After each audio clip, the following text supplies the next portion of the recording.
Okay, we are back with Sakura Saturdays. I know it's been a while, and I have a good reason. I like D&D, so one of the weeks I said play one shot, and last week I worked a lot at my day job and was just not up to it. So, to make it up to you guys, the viewers, I am going to go with 3 hours tonight. We're going to try 4. If the game ends before that comes up, I have a long list of Sakura games to choose from, and they usually take 5 minutes to download. And you guys like elevator music, you can listen to that while I do that. But I don't know how long this game is, so it might not end this early. It might not end today, even if we do the 3-hour long episode. So I forgot a lot from what I can remember. And I can't remember anybody's name in this one, so it's going to be a bit. From what I can remember, our character had just left the night character's home, thinking like I don't deserve her, and is running through the woods. And then one of the village people that tried to lynch our character right away found us and is giving us some weird conversation. And I think we broke the fourth wall last time. I'm not sure. I did have a lot of technical difficulties on the last Sakura stream. We had a couple of brownouts in my area, so that's why I kind of ended abruptly. But I went back and made sure that we had the game save where we left off to make sure that we're jumping in right where we left off. So let's go and load that one up.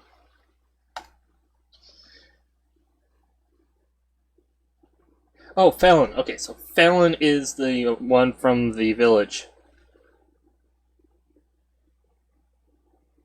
Oh, you're good, Akua. Have a good night, dude.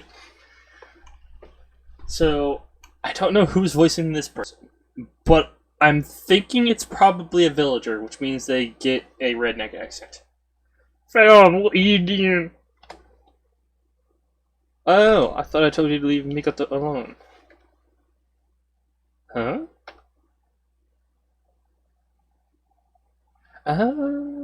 It's Junior. Okay. Junie, it's not what it looks like. Junie, what are you doing here? Alright, Junie is the night character. That's the one we had the sexy moment with last time. Okay, so Junie is our knight in the, very little armor. Alright, so we are Mikoto. Junie is love interest. Fallon is the person who... something or other. I came here to look for you. I was afraid you ran off, but you don't need to worry now. Junie points his sword at Fallon, its silvery tip sharp and deadly in the moonlight. I'm here for you. I won't let that horrible woman lay a finger on you. Horrible? Junie, I wouldn't... Silence! I don't want to hear your excuses. You've terrorized poor Mikoto more than enough already. Can't you see how she's shaking? You even made her cry, you moron! I expected better from you. You always act like you're so kind and understanding, but I suppose that's nothing more than a mask to hide your ugly, twisted prejudice. Now, Johnny White, you don't understand. So you're trying to talk back to me. Do you want me to strike you down? I don't want to hurt anybody, least of all a woman I once considered my friend. But if you refuse to listen, I'll be left with no choice. Hey, Junie. What is it, Mikoto? Is there something you want to say? Well, that's right, well, Fallon wasn't trying to hurt me. Huh? She wasn't? But I saw her reaching out for you. You were doubled over, crying. You looked so scared. I was a little sad. I still am, actually. But I wasn't scared. Fallon was trying to comfort me, that's all. She found me in the woods after I got lost, and she helped me to my feet. She told me that she didn't want to hurt me, and that she said she was very sorry for threatening me before. Oh, I see. Junie exhales, then she places her sword back over its scabbard with the dull metallic cling. So, that's what happened. That's right, I'm not lying, I promise. Fallon was very helpful. Oh, right, sorry, Fallon. I hope you can forgive me for jumping to conclusions. I was just so worried. It's alright. I understand how you feel. You've always been quick to protect us and lead, haven't you? That's what I like about you. You're a nice person, Jeannie. I can't fault you for talking this girl in. Well, surely you know how dangerous this is. If only he finds out, he'll be angry. I don't intend for him to find out. Well, you mean to keep the girl here despite all this danger you'll be putting ourselves in? I understand you're a bit cavalier about your own safety. What about ours? Well, if she gets hurt. Well, that... Here, Junie falters. She looks at the ground, her eyes half-lidded. I'll take care of her. I don't doubt that you'll try, but what if you can't? The whole village rallies against you. I doubt you'll be able to win. Junie bites on her lip. I know that you're right. I really shouldn't let her stay here. I'm being illogical. I don't understand what I'm doing myself, but for some reason I don't want her to go. Not so soon. Goodness. Fallon sighs. It seems to take you've gotten pretty close in such a short space of time to you.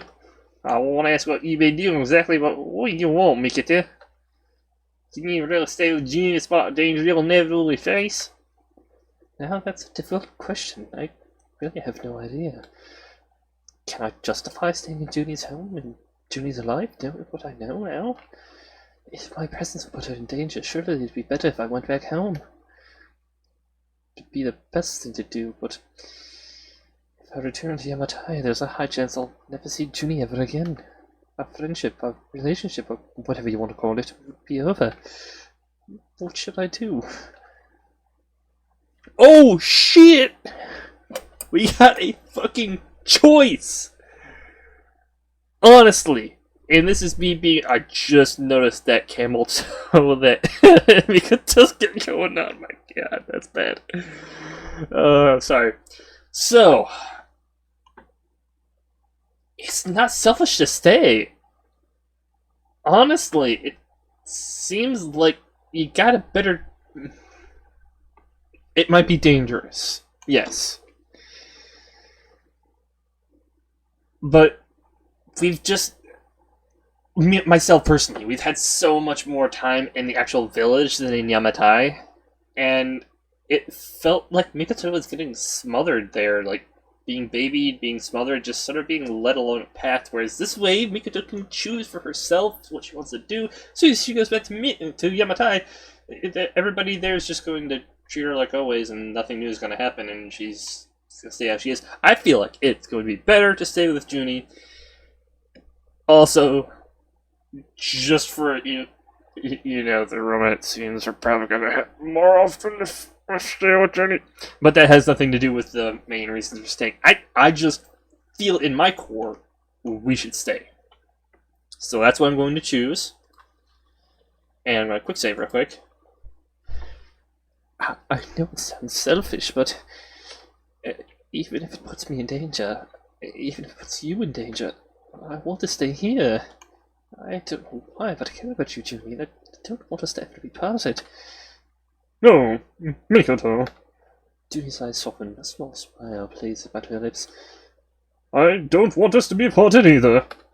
I can explain it myself, but my life would be ever dull and grey without you in it.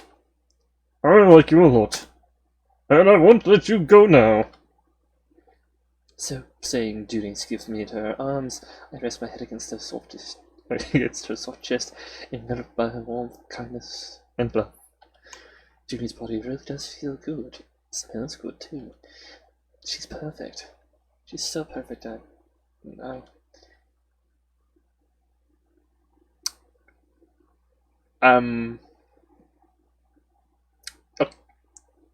What?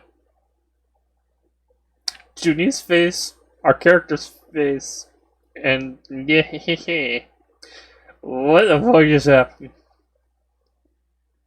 It feels like I'm floating on a cloud. And I want to leave your arms, Junie. Well, good. I never want to let you go. You're just too adorable. Junie squeezes me about the middle and I giggle, my tail twitching like a dog's. No, you're the adorable one. No, you. You? Owl days. Ellen watches on dispassionately, her muscular arms folded. E.T. of soul, at least. Don't you realize how much danger you're in? I know, but I don't care. If it is for Mikoto's sake, I'd even move at mountains. Wait, Junie, you sounded so cool right now. Oh, really? Junie grins, her expressions coy. I guess I did, huh? All my years training to be a knight must have paid off. I'm not good at vocalizing the onomatopoeia laughing that they do. Oh, one second, I need to take a drink.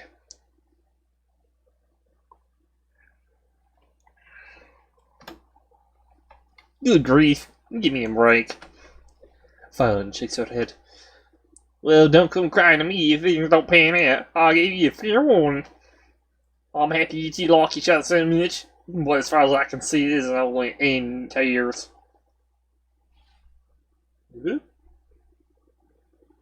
After a little tete-a-tete in the woods, Johnny walks me back home. It's a nice cool night, and we don't run into anybody else. We spend our walking together, hand in hand, my head nuzzled up against Junie's shoulders. Every once in a while, Junie points out a cluster of stars in the sky. She seems to know what the constellations are called and all the human legends attributed to them. We fox girls have our own names for the stars and our own stories, differ greatly from the ones Junie tells me. We swap myths and legends as we walk, our path illuminated by flickering fireflies. The wind rustles the trees and the grass about my feet stirs. It really is a beautiful night. It is made more beautiful still by Junie's presence. I've only known Junie for a few days, but I feel like I could trust her with my life. Hey, we're back home. When we return home, Junie asks me if I'm hungry. You must be. You were gone for such a long time, and you never got to eat that apple pie you made. Oh, that is, my cheeks turn red when Junie mentions that accursed apple pie. I'd almost forgotten about that too. I'm, very sorry. I bow my head as far as I can in the hopes that this will properly convey my contrition. What? Got wordy, quick. Junie, for her part, looks bemused by my display. She frowns, her arms folded. Why are you apologizing, Mikoto? You didn't do anything wrong. Oh, but that isn't true. I made a whole lot of mistakes today. First I knocked that apple pie on the floor, then I got you all dirty. Junie's clothes are still a little dirty. Actually, she cleaned herself up as best she could, but you can see a few dark stains on her skirt and sleeves that must have been from the apple pie. I guess she was so worried about me she dashed out of the house to find me before she'd had a chance to change her clothes. Kind of flattered, I guess, but it's another point against my favor. I sullied your home and I sullied your clothes, then as if that wasn't enough, I tried to take advantage of you. And my heart was pounding, my head was spinning, I didn't know what I was doing. I invaded your personal space like a total creep, and then I was afraid you'd be mad, so I ran away like a naughty kid. The worst. I could just my hands at ease and rub my head against the wooden floor, my eyes beating with embarrassed tears. I'm sorry, Junie. I hope you can forgive me. So that's why you ran away, is it? I did wonder.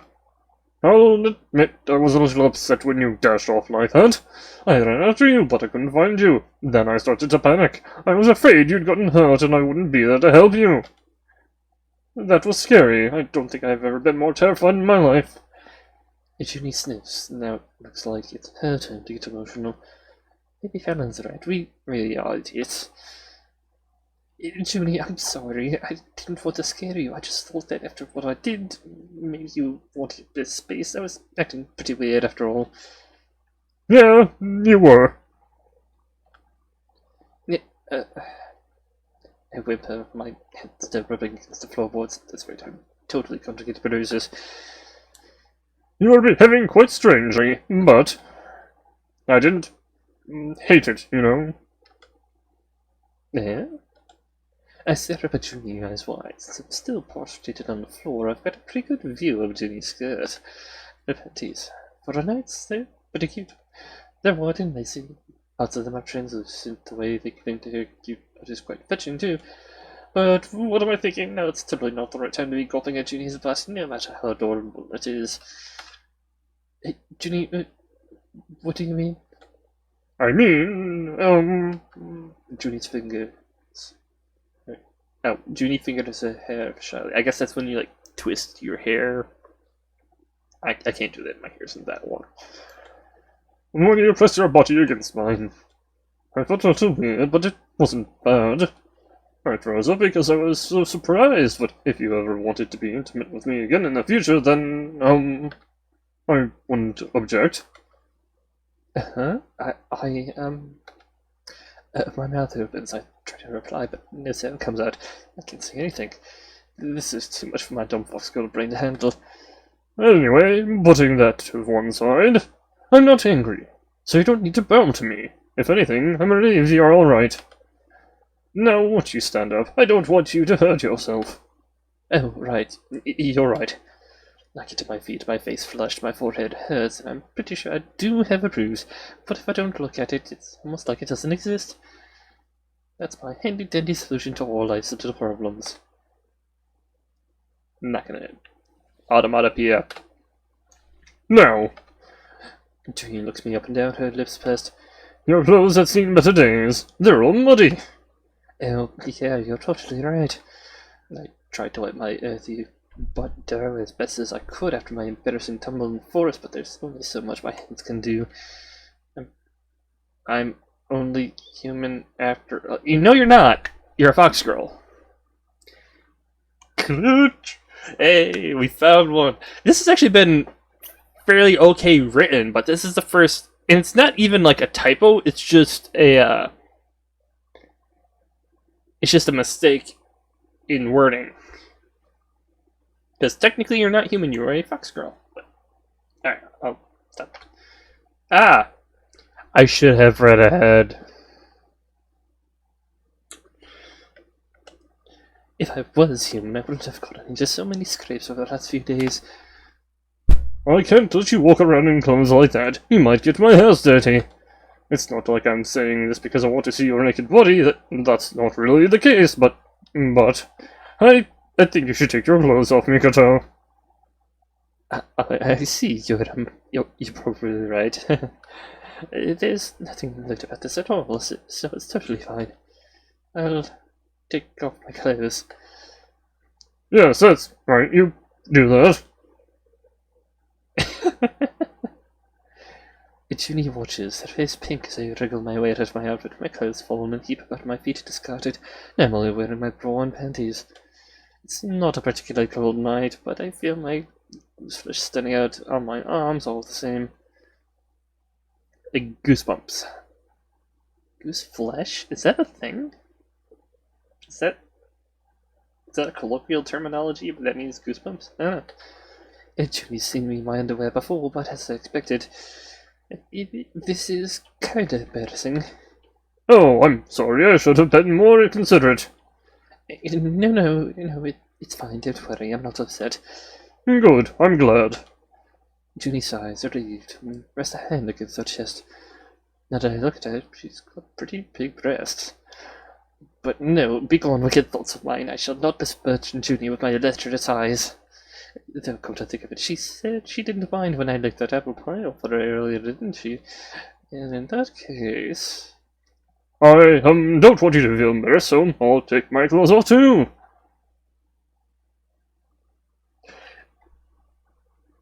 These situations are where I love these games, because it's like, oh, you have something on your clothes. Take your clothes off to clean them. Oh, I need to take my clothes off now to make you feel better.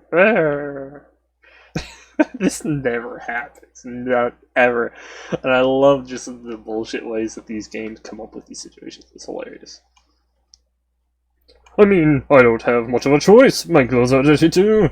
It's better to wash our clothes at the same time, so, don't read too much into it, okay? Oh, God. You didn't have that much metal on you. Jesus, the sound effect was not necessary. So saying, Junie begins to strip. First she slides off her gauntlets, then her greaves. They hit the ground with a dull clatter, glinting with metallic light in the candlelight. Next goes her skirt, then her armor about her breast. Her breast bounces this way as she removes the protective coverings in a manner that's almost mesmerizing.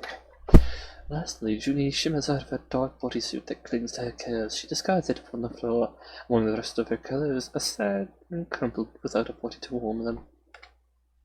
So, Junie blinks at me shyly, her hands folded together at her front. What do you think, Mikoto? I don't say anything. My eyes are too busy roving over to Junie's body.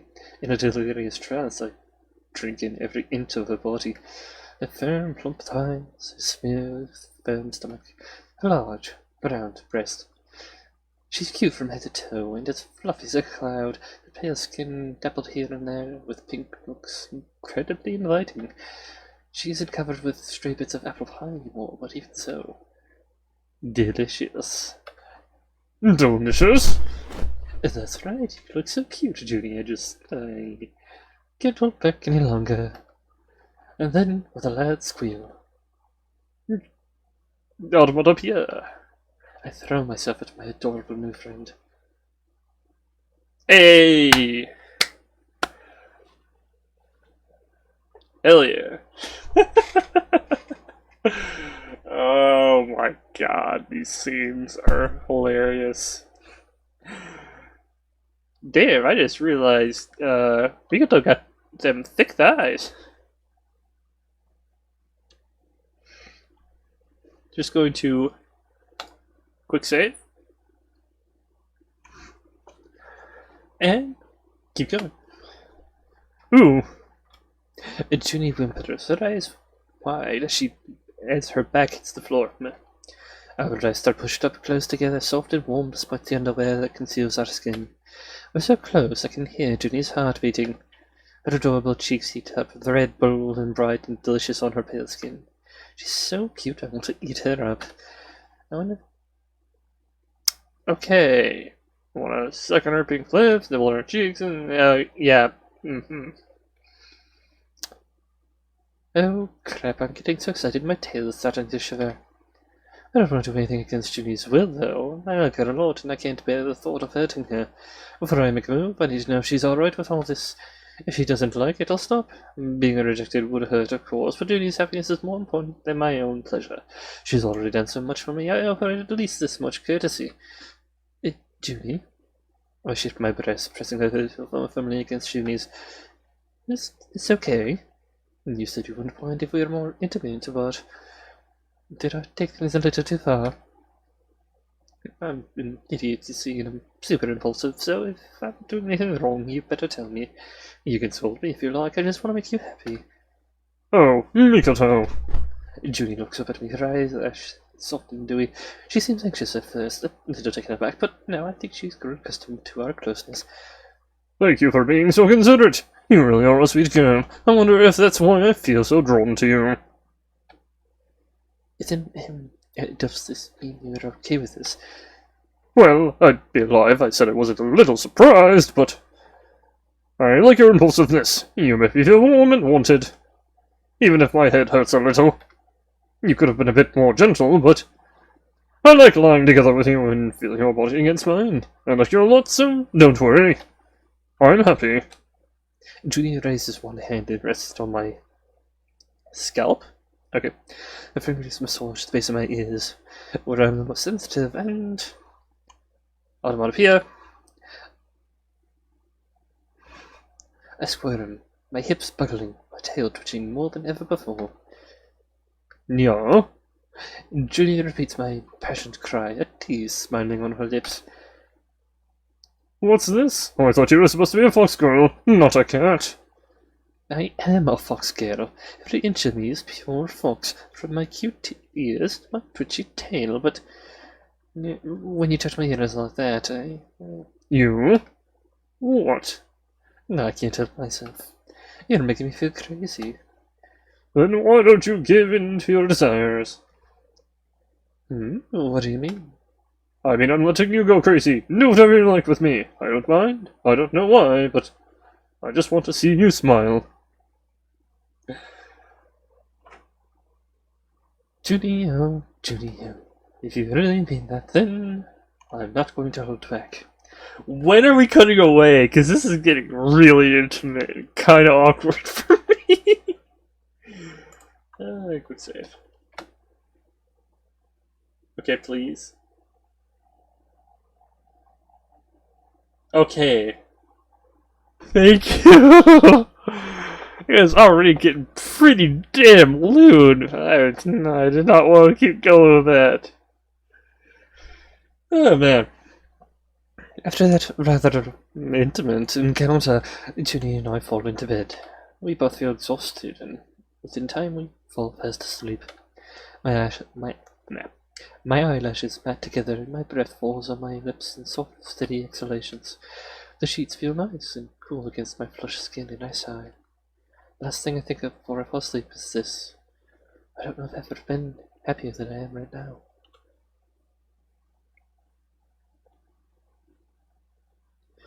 Yeah, well, is it morning already?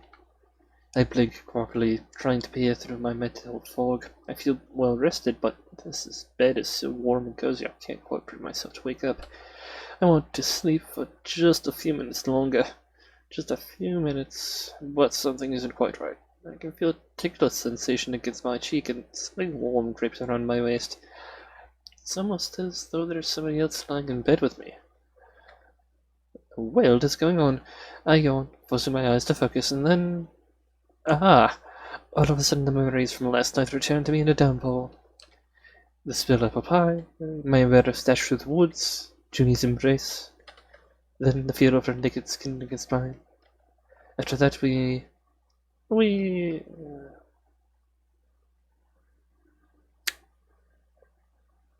Thank God for elbows and paper-thin sheets?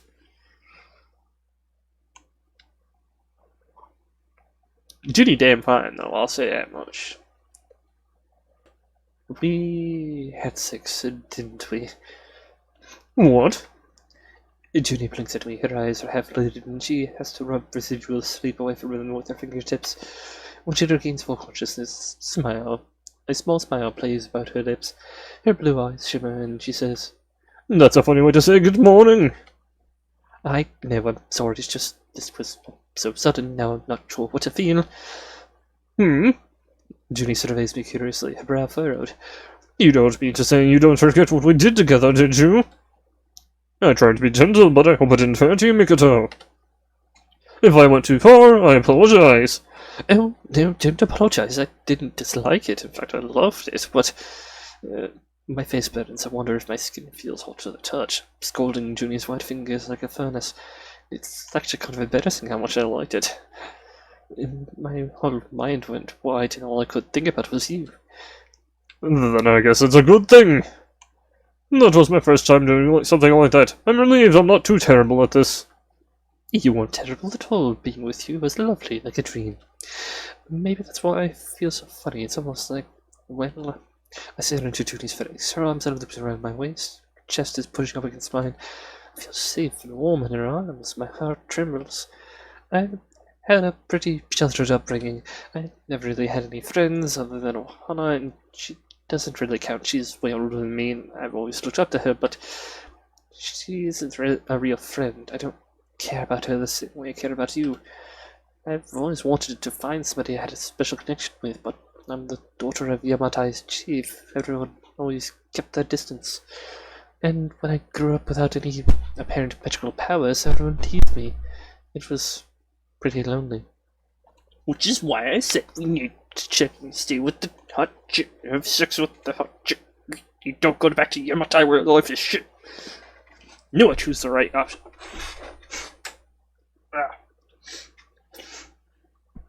My allergy meds are wearing off. Yeah.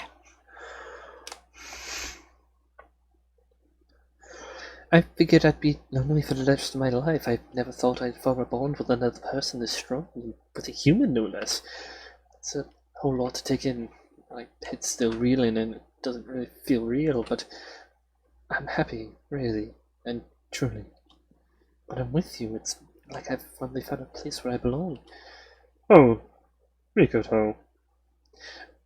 Junie smiles. She holds me close, her hair tickling my cheeks. Her skin is soft and she smells so sweet. She's so beautiful, I can't even...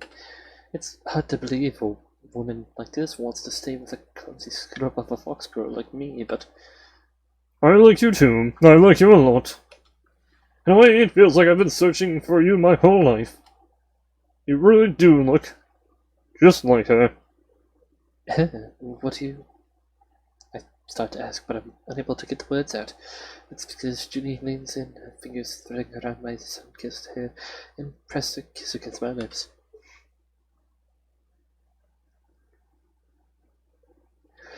After a sleepy, lazy morning spent trading kisses and exploring one another's bodies, Junie and I arise from her bed.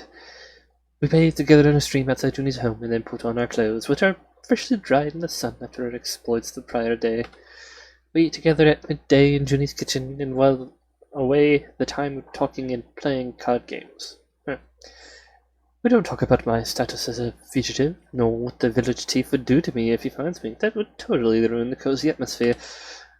I don't want to think about such things now. It'd be nice, I reflect, if Junie and I could go on another walk while the sun is high in the sky.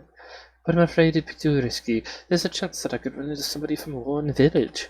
And there's no guarantees this shadowy somebody would be understanding as Fallon. I guess I got pretty lucky last night bumping into her of all people. If it had been somebody else, I might not be sitting here right now, luxuriating in Junie's love. I'm happy. I'm still alive. I'm glad I can be with Junie, but I'd be a lie if I said I didn't feel a bit restless. I can't help it. Call it a hunch or maybe intuition. Fox girls are supposed to be spiritual beings, highly attuned to shifts in the atmosphere, but it feels like something is going to happen. Something serious. Something insane enough to tip my whole world on its axis. Time ticks on and I get impatient. I wasn't made to sit indoors. I have too much nerves, energy. One sec.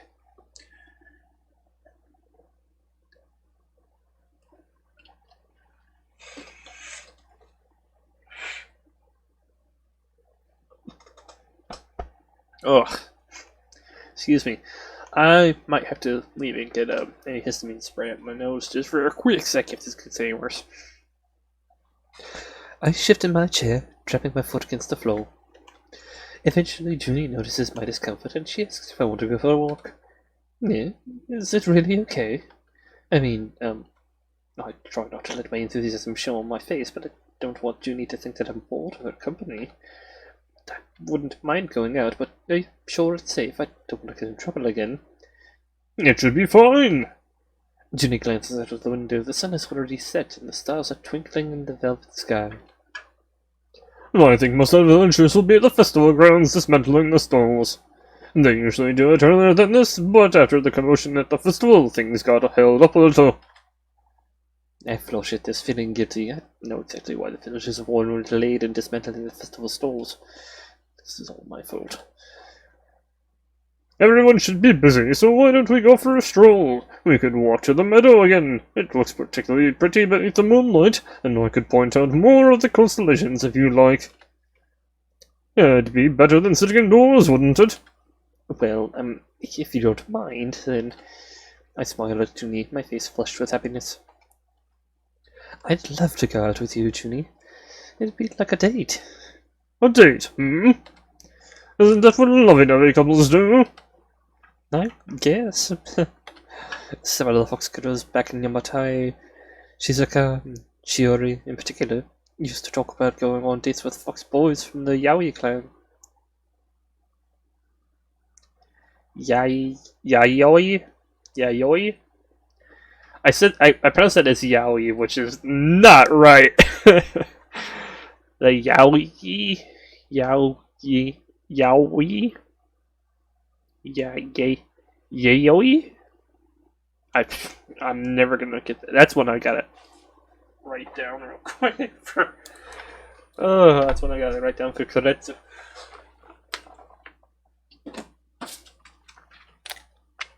One sec.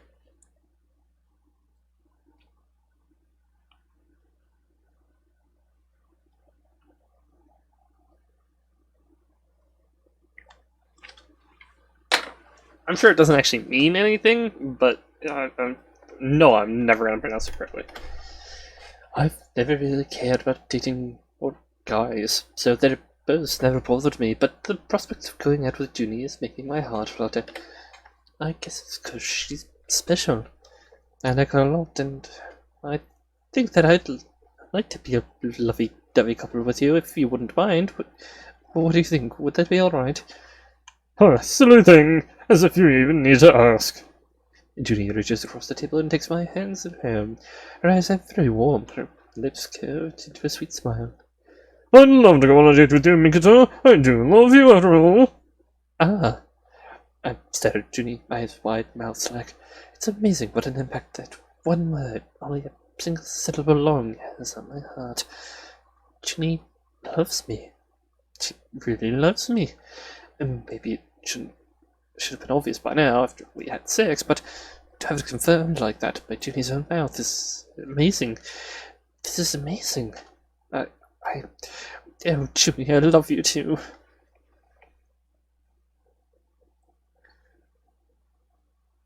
The two of us walked to the meadow hand in hand. Look, they have the ominous music playing right now, so this obviously isn't going to go right. And they did all that foreshadowing in the exposition before, so. As we pick our way through the dark forest, Junie apologizes to me, a cheapest smile playing about her lips. Hey, Mikoto. What is it? I just wanted to say sorry. Junie scratches her cheek awkwardly. I said I'd take you on a date, but there isn't much to do around here. Walking around the forest in the middle of the night can be exciting, surely. Maybe it wouldn't be much fun if I was on my own, but I squeezed Junie's hand in what I hope is a comforting way. I could spend a night counting grains of rice with you, Junie, and I wouldn't be sick of it, not as long as we're together. Why, you charmer! It's like you want to make me blush. I'm sorry, I can't help it. You look so cute and defenseless when your face turns red. Defenseless, am I? I'll make you eat those words, you naughty fox girl. Julie nudges me aside with her elbow, and I nudge her back, and the two of us begin to play a silly game, tickling one another beneath the chin and arms and sides. And when we finally tire ourselves out, we both gigglingly, helplessly, red-faced and sweaty. We have to keep our voices down, for fear we might attract the attention of the villagers at the nearby festival grounds. But for some reason, the secretive element to our relationship only makes it feel more wonderful. Maybe danger turns me on. I wonder if Junie was right. Am I a naughty fox girl after all? Onomatopoeia. Junie giggles, placated as she takes my hand in hers once more, our fingers entwined together. You really are fun to be with, Mikoto. You too, you provide to me that maybe humans... You prove to me that maybe humans aren't so bad after all. I just wish they were all as nice as you. After that, the two of us had lapsed into silence. We trekked through the forest together, hands entwined, until we arrive at our destination. I've been to this meadow before, but it looks lovelier than ever beneath the moonlight. The long, tall grass sways mysteriously in the breeze, and the stars twinkle in the sky. I can hear the faint sound of running water from a brook concealed within the trees. A few nightjars call to one another. The fireflies flicker in the cool air. I can't see or hear any other humans. It's just me and Junie here, alone. Okay, yeah. Give me 1 sec. I need to shove a spray in my nose.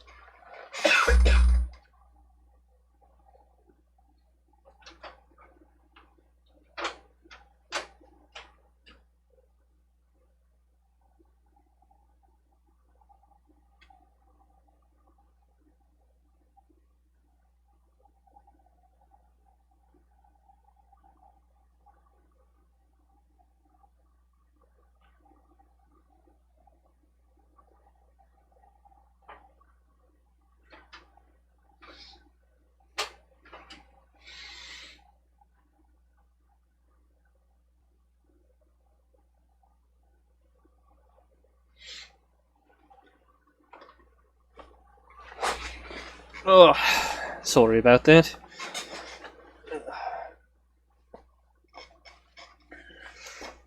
My nose is just It's so clogged up this time of year, and my antihistamine that I take in the morning just wore off like that.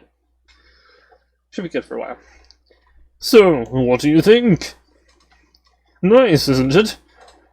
It's beautiful. I mean, I already knew it was beautiful, but it looks even better now. And Junie sits down on the ground among the shifting greenery, and I follow suit. The grass brushes against my ankles.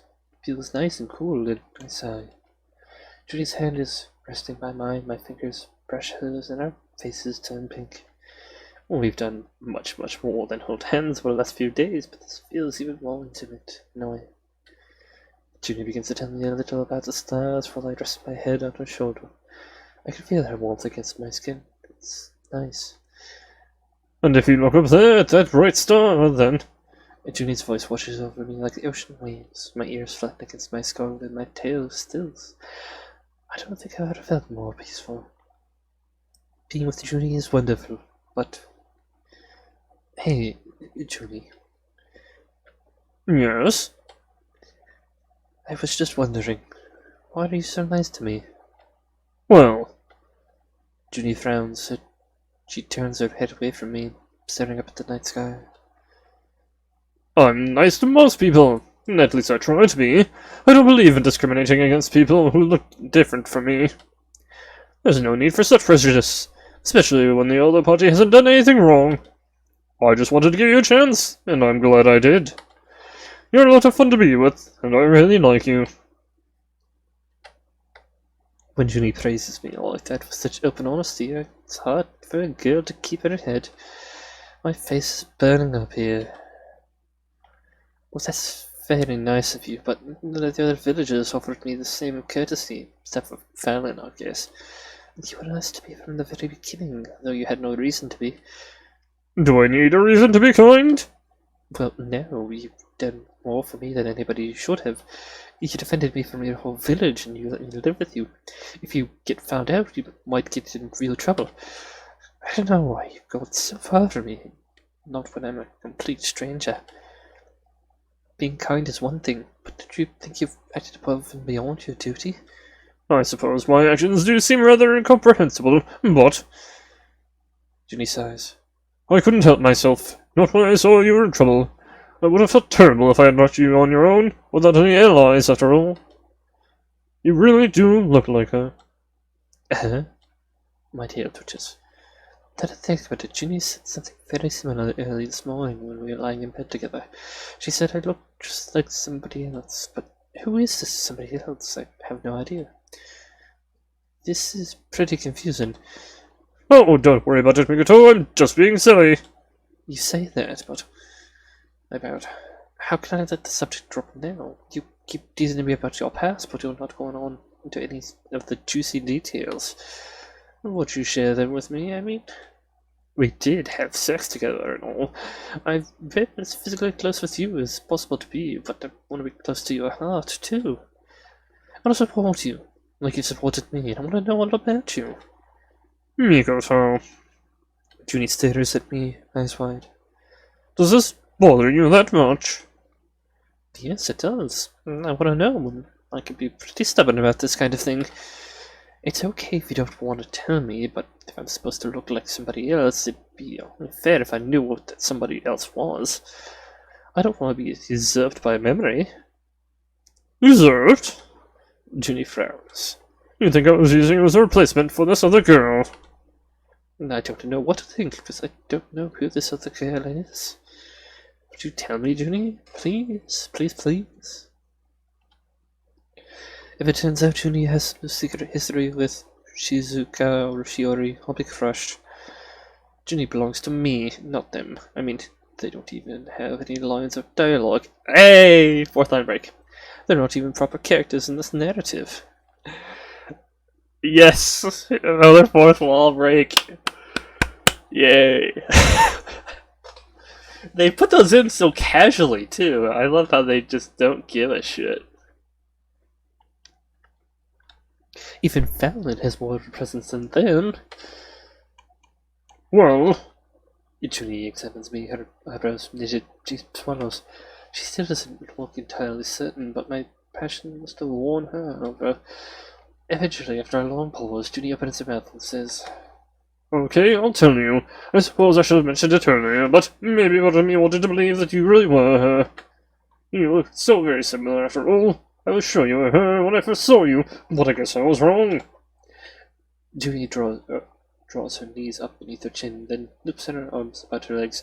She rests her chin on her knees and softly says, I'm sorry, Mepito. In the beginning, maybe I really was trying to use you as her replacement, but I've grown to like you based on your own merits. I care about you, and that's why I'll tell you. I don't want to keep playing silly games like this any longer. I'll let you know about my past, and how I became the person I am today. Ooh, flashback? It happened almost 20 years ago, when I was only a young girl. I remember the date well, because it was during the summer, the day after my 6th birthday. It was a day that would change my life forever. Oh yeah, flashback. Haha, sepia-tone. I wanted to play in the forest with Fallon, but she was busy helping her parents with something or other. She brushed me off and I was pretty annoyed, so I went storming off on my own. How dare she, I thought to myself, as I crushed through the undergrowth. I'm 6 now, and she's still 5. She should listen to me. I'm the older, more mature one. My parents had always told me that not to venture too far into the woods. They said dangerous creatures lurked in the shadows, and I'd be in danger if I strayed too far into the path. Too far from the path. I was in a bad mood that day, though I didn't listen to my parents' warnings, I didn't care. I was a stubborn and selfish child, and I always did whatever I wanted, regardless of what other people said. That was to be my downfall. But it also brought about the greatest blessing of my life. I walked deeper and deeper into the woods, seething all the while. Twigs cracked beneath my soles of my shoes, and sharp nettles stung my ankles. Soon I'd walked so far further than I'd ever before. But I wasn't afraid. Undaunted, I carried on. I'll show Fallon, I remember thinking to myself, this is all her fault. She didn't want to come play with me. But that's fine. I'll have an amazing adventure on my own, and then she'll be sorry she blew me off. As you can see, my reasoning wasn't the most advanced back then. Neither were my abilities at assessing risk. Soon I was so deep in the woods that the light could barely penetrate the leaves. Everywhere I turned, I was shrouded by thick, heavy foliage. Foliage. Strange birds lurked among the trees, and curious mushrooms grew beneath the gnarled, twisted trees. It was horribly cold, and everything was overgrown. It was then that I began to feel a shiver of fear running up my spine. Perhaps I had gone too far in the forest after all. I turned about, desperately trying to find the path that led back home. But the trees were tall and imposing, and everything looked the same. I didn't know where to go, and I didn't know where I was. At that moment, all the indignation dragged out of my body. I had been walking for more than an hour, and my legs were sore, and my new dress, a gift for my 6th birthday, was dirty. I was sad and scared, and I began to cry. That, however, was a mistake. If the strange creatures that lurked within the woods had been unaware of my presence before, they certainly knew where I was then.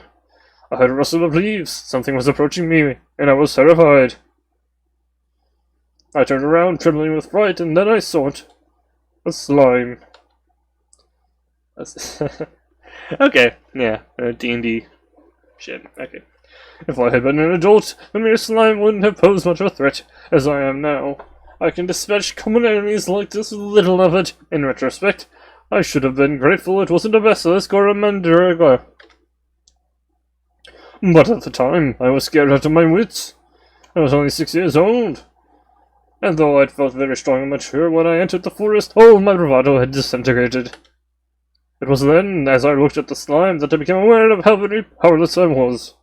My fear rooted me to the ground. I was so scared to even think about running. All I could do was stand there, hands clenched at my sides, and shiver. I squeezed my eyes shut. I thought it was the end. I waited for the impact, willing it to be fast. But it never came. Instead, I heard something. There was a rustle of leaves and a loud cry. Leave her alone, you mean monster. It is nice to bully such a cute girl. Get lost. It was a voice I'd never heard before, but it was a human's. At least, I thought it was a human's. That filled me with relief, if nothing else. I cracked open my eyes, still shivering, and that's when I saw her. She looked like a human, but I knew she wasn't. She had 2 fluffy ears and a fluffy tail, and her eyes were a strange purplish color. She was a fox girl. My parents had always told me to stay away from fox people. If I saw them, they said fox people were wily creatures who would stop at nothing to hurt us. I heard rumors about fox people casting curses on humans or stealing away their babies in the night. I should have been afraid, and perhaps I was, in part. But the fox girl didn't look very terrifying. I had heard fox people could have lived for hundreds of years, but this girl must have been a cub. If this is correct terminology, she didn't look that much older than me. Ah, what? Hey, is this actually Mikoto? Yeah. In fact, she was even shorter than I was. See, I did the voice thinking it was Mikoto's mom. But, no. Despite her youth, however, she didn't seem at all fazed by the slime. The monster was creeping closer and closer to us, but the fox girl was standing between me and the slime, and as it approached, she sighed. I guess we have to do things the hard way, then. You monsters never learn. Energy surrounded the girl. She held out her hand, and then she said, This will teach you a lesson. Burn.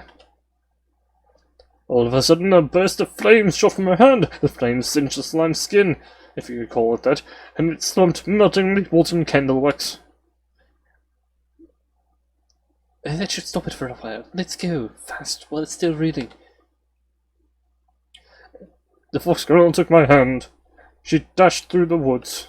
We ran and ran, my heart thumping in my chest all the while. She was fast. I had to struggle to keep up with her. On several occasions I tripped, but she helped me support me. After a few minutes, the girl eventually slowed. She didn't let go of my hand, though. This part of the woods was far more welcoming than the thickly forested area where the slime had been. The trees had thinned out, and I could feel the sunlight on my skin again. The grass was studded with flowers, and everything was calm and peaceful. She had saved me, but I still had no idea who she was. Jeez, that sure was a close escape. The girl laughed. The girl laughed at me, her eyes shining. If I hadn't been there, you would have been a goner. Lucky, huh? A goner? Oh, that's right. That slime would have eaten you for breakfast. Nom nom nom. The girl made a series. Oh. The girl made a series. It's gonna be weird trying to read all the exposition in Junie's voice. The girl made a series of exaggerated chewing motions, and I shuddered. Then, does that mean you saved me? Yep. But why? You're a fox girl, and I'm a human. Why would you care about what happened to me? Why? It's simple. It's 'cause you're cute. Huh? What was that? You heard me. You're cute, so I wanted to help you. That's all there is to it. Besides, it doesn't matter if you're a human. You've never done anything to hurt me, so I have no reason to dislike you. But humans are fox girls. We're enemies, aren't we? I know we're supposed to be, but I don't understand why. I think you seem like a nice person. I wasn't sure if I was a nice person. I was a stubborn, selfish kid. Maybe I was something of a brat. I always thought I knew better than everybody, and I didn't listen to my parents. Maybe I didn't deserve to be saved. This girl certainly had no obligation to help me. She was a stranger, but she came to my defense all the same, as though it was only natural. I was curious. Weren't you at all scared of the slime? Scared? Why should I be? I'm a fox girl, you know. Not just any fox girl, I'm one of the strongest in my clan. My mother's incredibly powerful, and everybody says that I'll be as strong as her when I get older. I only have one tail, but my magic's incredible already. I can even hold my own against my tutor. Everyone says I'm a prodigy. The girl puffed her chest proudly. Not that she had much of a chest, a smug smile on her face. I bet I'll have at least 3 tails before my 10th birthday. That's what my tutor says. A slime has no chance against my magic. You're awfully confident, aren't you? I pouted and kicked the ground with the tip of my shoe, but it wasn't actually angry. How could I be, when this girl had saved my life? Her boastful nature aside, she really was kind. I appreciated it. Thank you. I smiled at her shyly, my fingers still entwined with hers. I'm glad I met you. And I'm glad I met you too. Or that sign would be digesting you by now. The girl giggled and I groaned. Really though, I'm happy to meet a human. This is my very first time. Meeting a human? Yeah, I've always wanted to talk to humans, but my tutor tells me not to. She says humans are all evil and wicked and that they want to hurt me. But you don't seem evil or wicked. Plus, with those scrawny arms, I don't think you could hurt me, even if you wanted to. I could turn you into a crisp with a snap of my fingers. Geez, thanks. I pouted and the girl laughed again. She laughed a lot, that girl. It's something I remember strongly, even now. You know, you should smile more. Why should I? You have a cute face. It seems like a shame to waste it. Pouting all the time. Don't you want to be happy like me? The girl grinned. Her smile was radiant, and it illuminated something inside my heart. I'm not sure why her words reached me. Really, lots of people told me to smile more, to be more polite, to act more gracious. My parents were always harping at me about my manners back then, but I never listened. I was an incredibly stubborn little girl. But that fox girl's words... But that fox girl's words resonated with me. Her smile was infectious, and before I knew it, I was smiling too. There, you see, I knew you could be better smiling. You should do it more often. Anyway, do you know where you can find your way home from here? Oh, I should be fine. We've been walking while we were talking, and the girl leading the way. I sensed from the meeting she was a natural-born leader. Over the course of the last 15 minutes, she'd taken me to the outskirts of Warren Village. My own home was only a brief walk away down a comfortable, familiar dirt path. I'll be okay, but what about you? What about me? Are you, going back home already?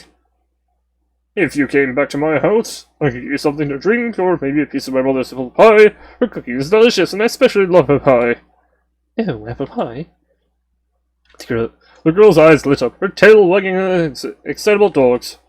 But the moment passed, and she sighed. I'd love to, but I can't. I've been away from home long enough already. If my tutor finds out I've been talking to a human, she'll be really angry with me. I don't want to get in trouble. Oh, I see. That's too bad. Well, even if you can't come back home with me, could we meet up in the woods again? I'd like to play with you more. If you don't mind. And of course I don't mind. I'd love to be friends with you. Friends? We can... That's right, it'll be fine, as long as my stuffy old tutor doesn't find out. It might be kind of fun keeping a secret like this from her. The fox girl giggled mischievously. Anyway, I really should get going. But before I leave, I want you to have this. The fox girl reached up to her hair. She had 2 cute pigtails tied in place with red ribbons. Well, she unwound one of those ribbons and handed it to me. I extended my hand and the fox girl dropped the red ribbon into my palm. What is this for? It's a memento. If you keep this with you, it should help you remember the time we spent together here. It'll let you know that I'm no dream. This is real, and you really are my best friend. I'm really glad I met you.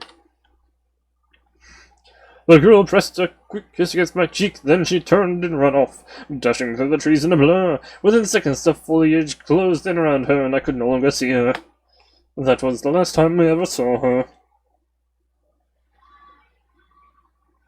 Hey, back in real life.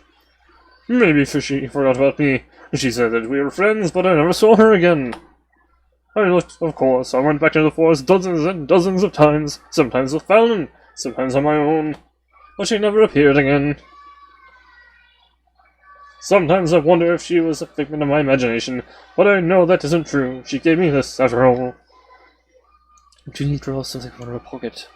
A length of red silky ribbon. A little frayed now, but obviously well loved. I've kept this for nearly 2 decades, and I'll continue to keep hold of it no matter what happens. I want to believe that I'll be able to see her again. It was a brief encounter, but it changed my life. It's because of her that I started to smile more.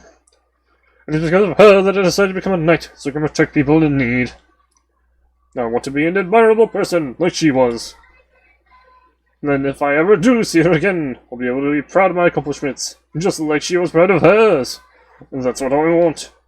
It's my dearest wish. Junie looks up at the moon, her eyes misty and far away, her lips pursed, her ashen hair fluttering in the breeze. But Junie's face hardly registers in my brain, neither do her words. I'm too busy staring at the ribbon held in Junie's hands. It's a rather plain ribbon without any kind of decoration. It's the sort of ribbon you could find anywhere. There's nothing special about it, but for some reason, looking at it makes my heart ache. I run my hands through my own hair. With tremulous fingers, I examine the length of plain red ribbon that ties back my hair. I look at that ribbon and then at the ribbon in Junie's hands. They look similar. They're very similar, in fact. Didn't I used to have another ribbon like this when I was young? I always wondered where it had gone. I thought I must have lost it, but could it be? All of a sudden, it's all coming back to me. Memories buffet me like tidal waves, so thick and fast I feel breathless.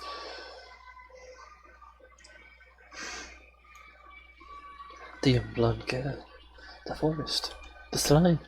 I defeated it with my magical powers, something that would be unthinkable now. And then I took my hand in her own. That is not proper English. I told her that she would look cute if she smiled more, and though she seemed sulky, she relented. Her laughter was beautiful. I'd always been told humans were dangerous monsters, but she didn't seem very dangerous, and it was quite the opposite, in fact. She was the first human I ever met. I wanted to be her friend. I gave her my ribbon, and then... Oh my god, what's... Mikoto, what's wrong? Are you feeling okay? Your stomach doesn't hurt, does it? No, it's not that. This is the ribbon. It used to belong to me. What? Julie's response to my sudden announcement is expected. She doesn't just stare, she gobs her mouth open so wide I can see her more or less.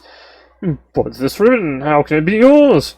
The fox girl who rescued me was young, but she was powerful. She defeated the slime in an instant, but you can defend yourself from a few humans with wooden spears. And there's no way you could be her. Ouch, way to give us self-esteem. It doesn't seem to add up, I know, but that ribbon has got to be mine. It matches the one in my own hair, look. Oh, you're right. I can't believe I'd never noticed it before. It's the girl who rescued you in the forest that day. It was me. You must be the reason why I like humans so much, Junie. I wanted to go to the Harvest Festival every year so badly. It must have been because I wanted to see you. I missed you, but I didn't even remember you. You were my first ever friend, and I forgot you. So you were her. That explains why I thought you looked so familiar. You even talked the same way. You might have lost your powers, but you really are her. Oh, Mikoto. Junie. I inch closer to Junie. The cool grass rubs against my bitter skin like a gentle caress. The wind catches my hair so it flutters.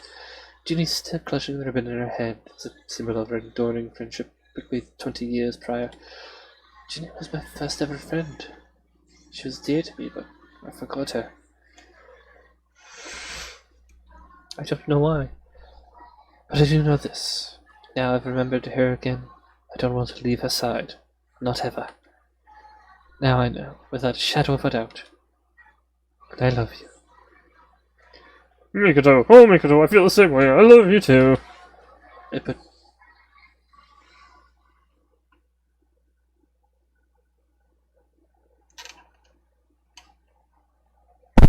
What the...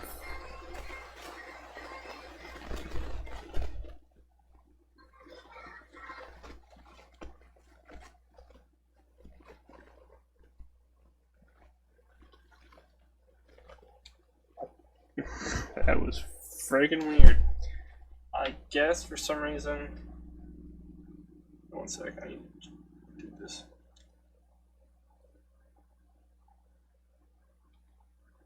I guess YouTube's been playing in the background. I'm sorry if that was that audible. I was wondering why there was odd music. That's weird. Alright, back to this. But Junie doesn't get a chance to finish that sentence. It's because at that moment... Huh? What was that? The sky rumbles, the earth shakes, it almost feels like the ground is going to split in two, cleaved by a bolt of celestial lightning. But there isn't a storm. It's a clear, calm night. What then is that noise? It couldn't be. It came from the village! Junie gets to her feet, all prior tenderness forgotten. The pleats of her skirt whip around her thighs, her eyes narrow with trepidation. Junie might not be a fox girl like me, but even with her dulled human senses, I'm sure she can smell it on the air. Danger. Something's attacking the village! I need to go and see what it is, as a knight it's my duty to protect my people. If you're going, then I'm going too. I have to. But Mikoto, you can't have any of the villagers see you, or worse, the village chief, then... It doesn't matter what they say. I don't care what they think. My life might be at risk, but so what? I can't back down now. Not if this is what I think it is. Again, the ground rumbles. It doesn't feel like an earthquake. Instead, it feels like a sudden influx of life is coursing beneath the soil. I swallow. I know this feeling well, and I think I know who's behind it too. I want to be wrong, but this seems like the only possibility. If that's the case, then I have to fight. Junie tries to argue with me, but I remain staunch. Junie might be stubborn, but so am I, and I can't afford to back down now. It's not like we have all that much time to debate either. The ground continues to shake beneath us, an ominous portent of what's to come. Eventually, Junie throws her hands up in despair and says, Alright, fine, you can come with me, but keep behind me. If anything happened to you, I'd be devastated. Yes, ma'am. Don't worry, I'll stay safe. I don't want to...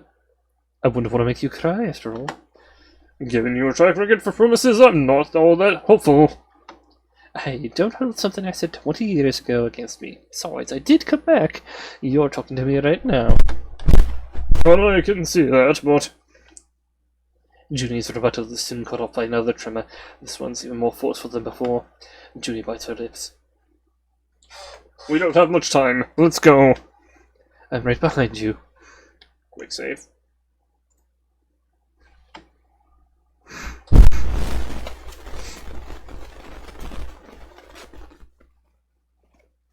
Junie runs off through the forest, and I follow along behind her. We dash through the trees, foliage whipping past me in a green, indistinct blur. I churn mud beneath the soles of my shoes, twigs snap and nettles sting my ankles, but I don't stop. The closer we get to the village, the louder the rumbling beneath my feet get. It's so bad it's hard to stand. I stumble, and Junie has to pause to help me, her eyes large with worry. Oh, you're right, Mikoto. I'm fine, let's keep going. Honestly speaking, I feel fine. My heart is seizing up inside my chest already, and my lungs are burning despite desperate for air. All the while, my mind swells with anxious thoughts. Don't let it be her, don't let it be her, I don't want to fight her. But when Junie and I break through the trees, emerging into the site where the festival was held only a few days prior.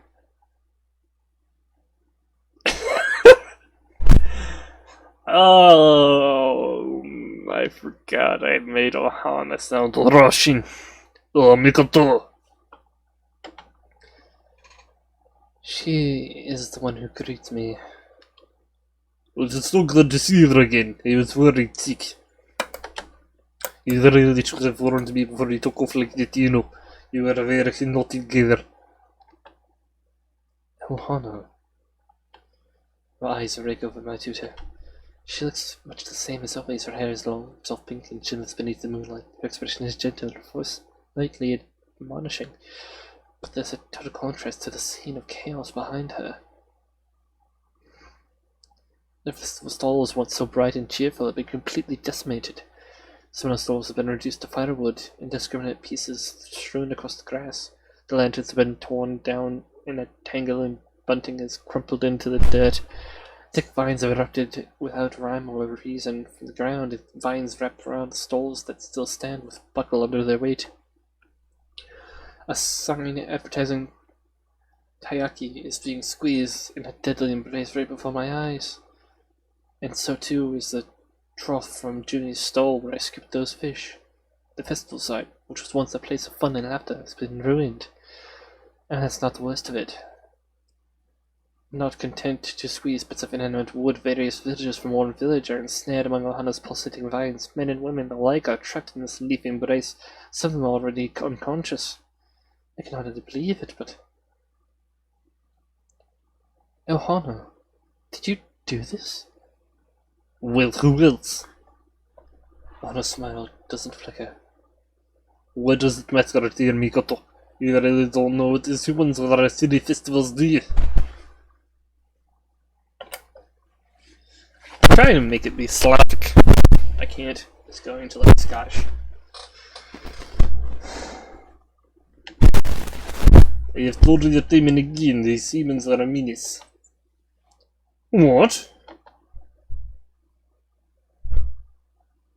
Junie, who's frozen in shock on the stand there, staring open-mouthed at the horrors before her. Junie's the resident of Warren Village, so this must be even more painful for her than it is for me. Maybe she set up some of these stalls herself. She helped with the villagers paint these decorative signs and string the hanging lanterns and arrange the bunting, and now it's been ruined. My hard work has been quite literally trampled into the dirt, and there's nothing to save the poor people coiled among Ohana's vines. This should never have happened. I don't get it. What is there not to get, human girl? It is very simple. Mikoto has been imprisoned in your village for several days. I was so afraid for her I was left with no choice. Felt I would leave no stone unturned in my search for her. This is for the greater good. I am doing this for Mikoto's sake to keep her safe. But I never asked for you to do any of this. This is insanity. Hey. Junie looks at me anxiously, her face even paler than the silvery moon. Just who is this woman, Mikoto? She seems to know you, but she is not a girl like you. Why is she here?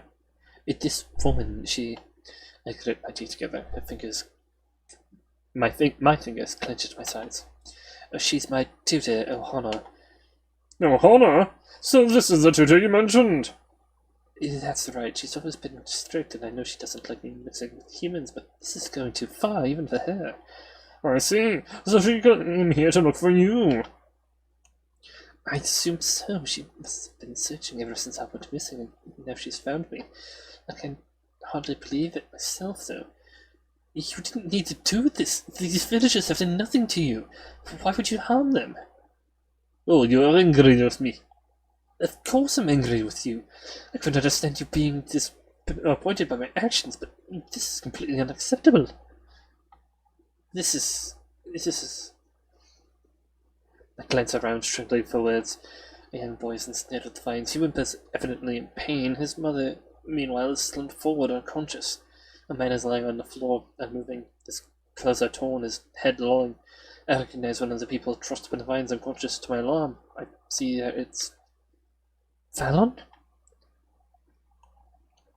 Fallon? No, it can't be. But it is, most definitely.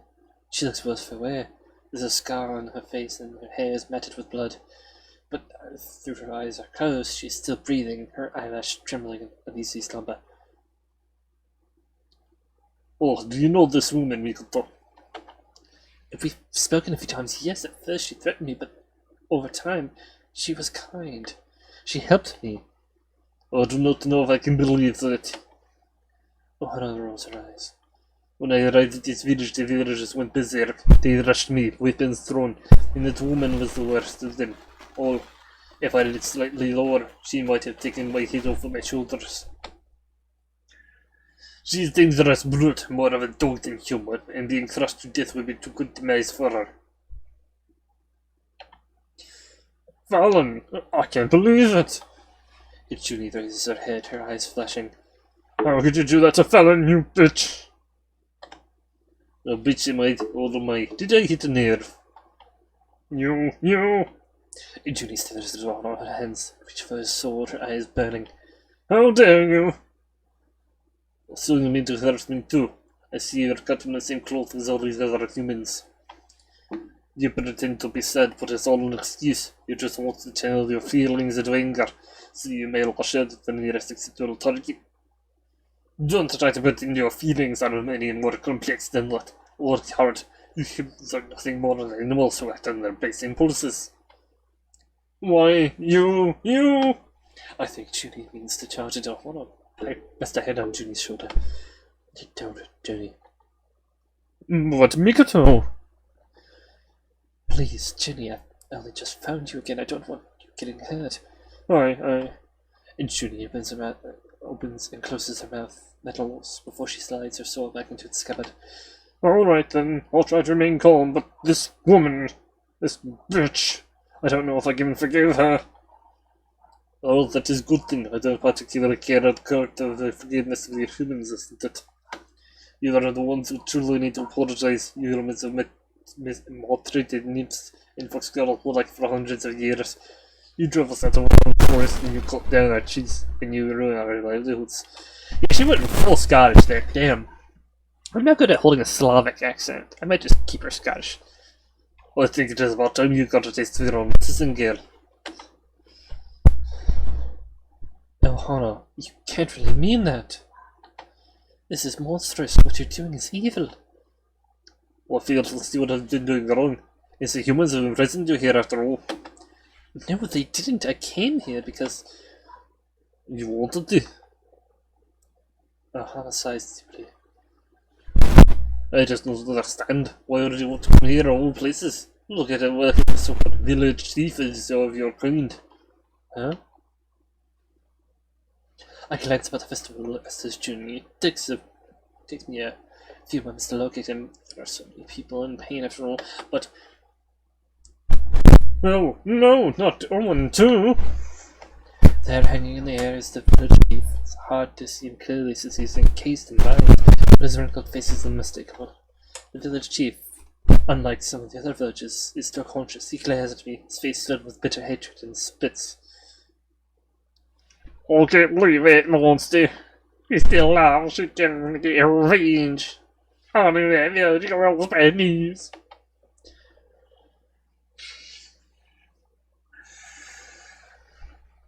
Chief's words arouse a few of the other villagers. They stare at me, her limbs dangling, constricted by Ohana's vines.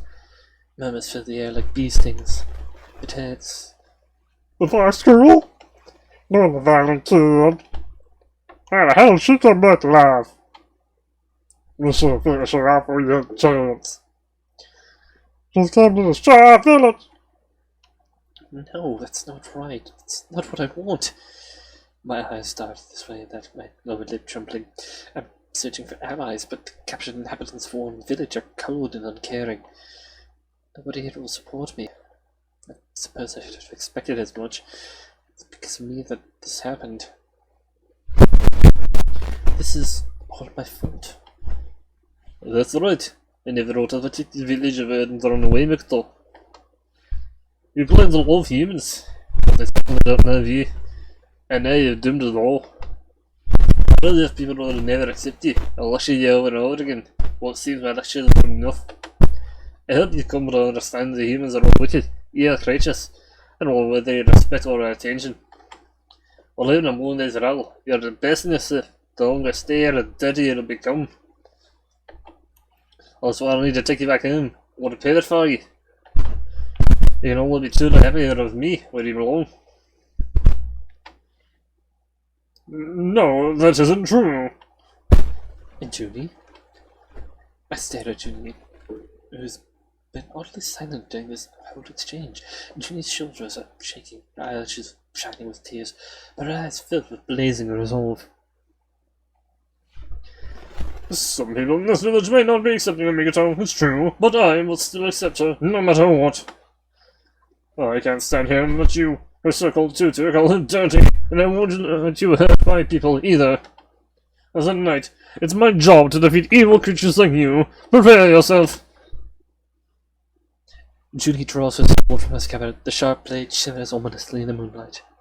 I know what Junie means to do, even before she charges forth. She's going to attack Ohana. As angry as I am with Ohana, she's still my tutor. I don't know if I want Junie to hurt her, but... I'll leave. Ohana doesn't shrink away from Junie's valiant charge. Instead, she only smiles. These other humans will take a bit pity. They're lucky. They're ready their weapons. Only and they're all defeated. I suppose you need to learn how powerless you are too. I'm a benevolent woman. I'll mind giving away powers of wisdom for free. Listen closely. You'll never be able to fight me, no matter what. Well, we'll just have to see about that. Junie slashes at Ohana with the sword, but Ohana jumps back nimbly.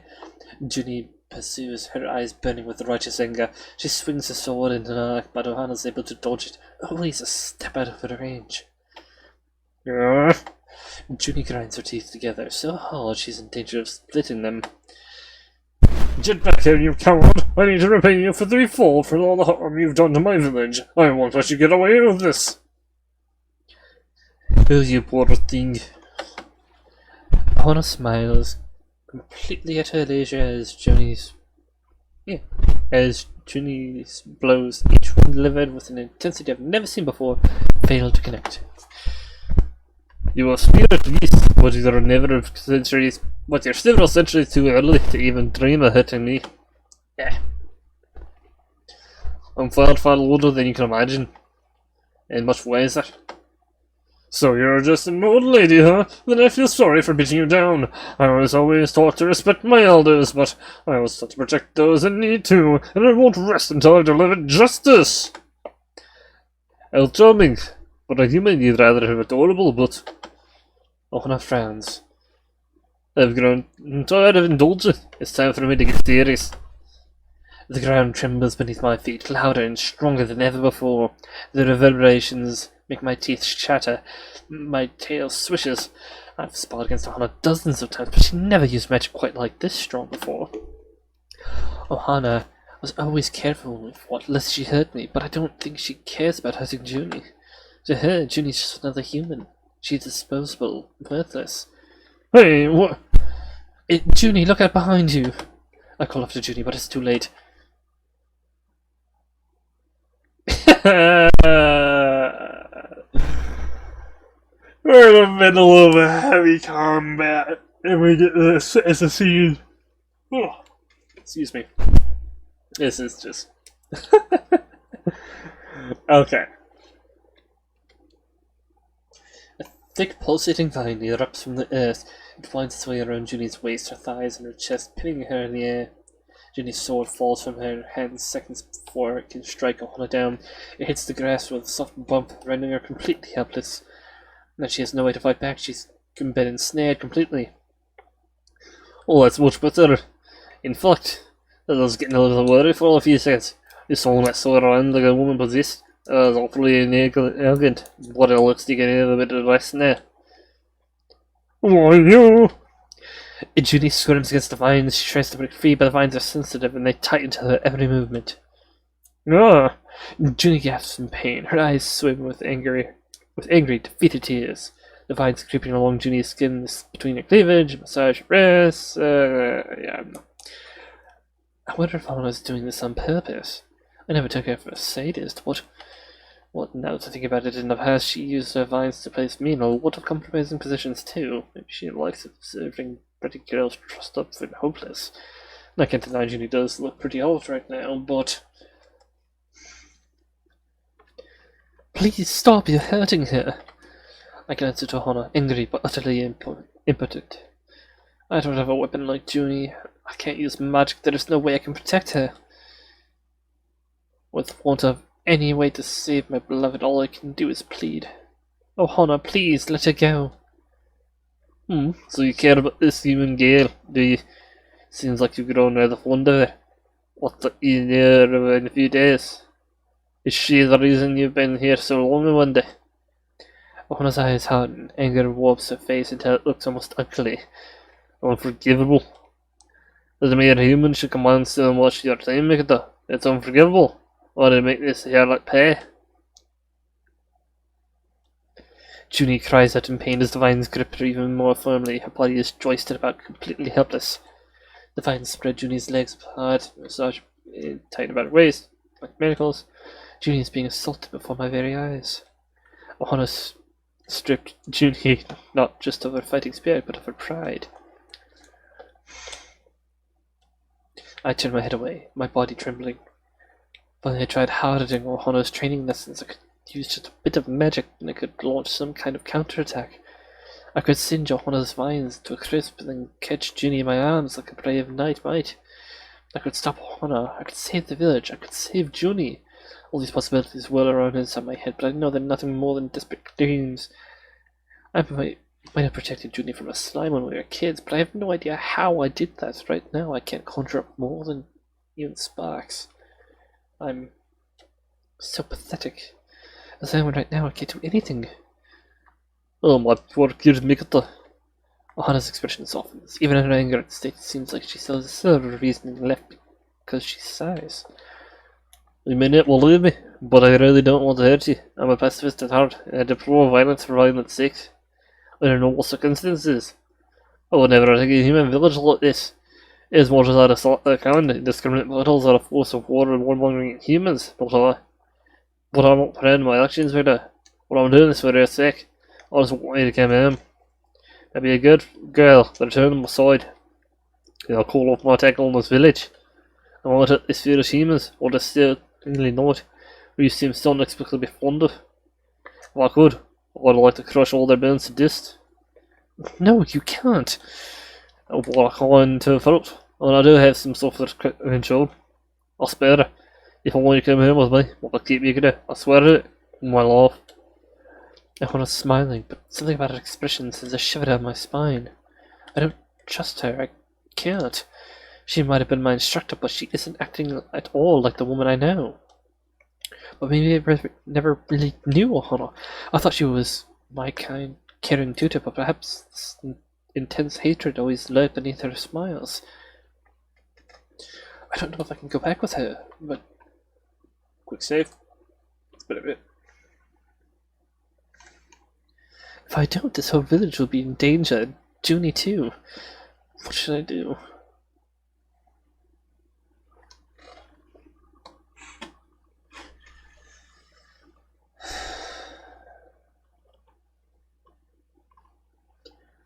I have a suspicion. Ohana has been A, magically affecting Mikoto's memory, and B, sapping her magical abilities as well. If we go with her, she'll do it again, because she's absurdly possessive of Mikoto for whatever reason. And we'll forget about Junie and everything else. I don't think I can do that.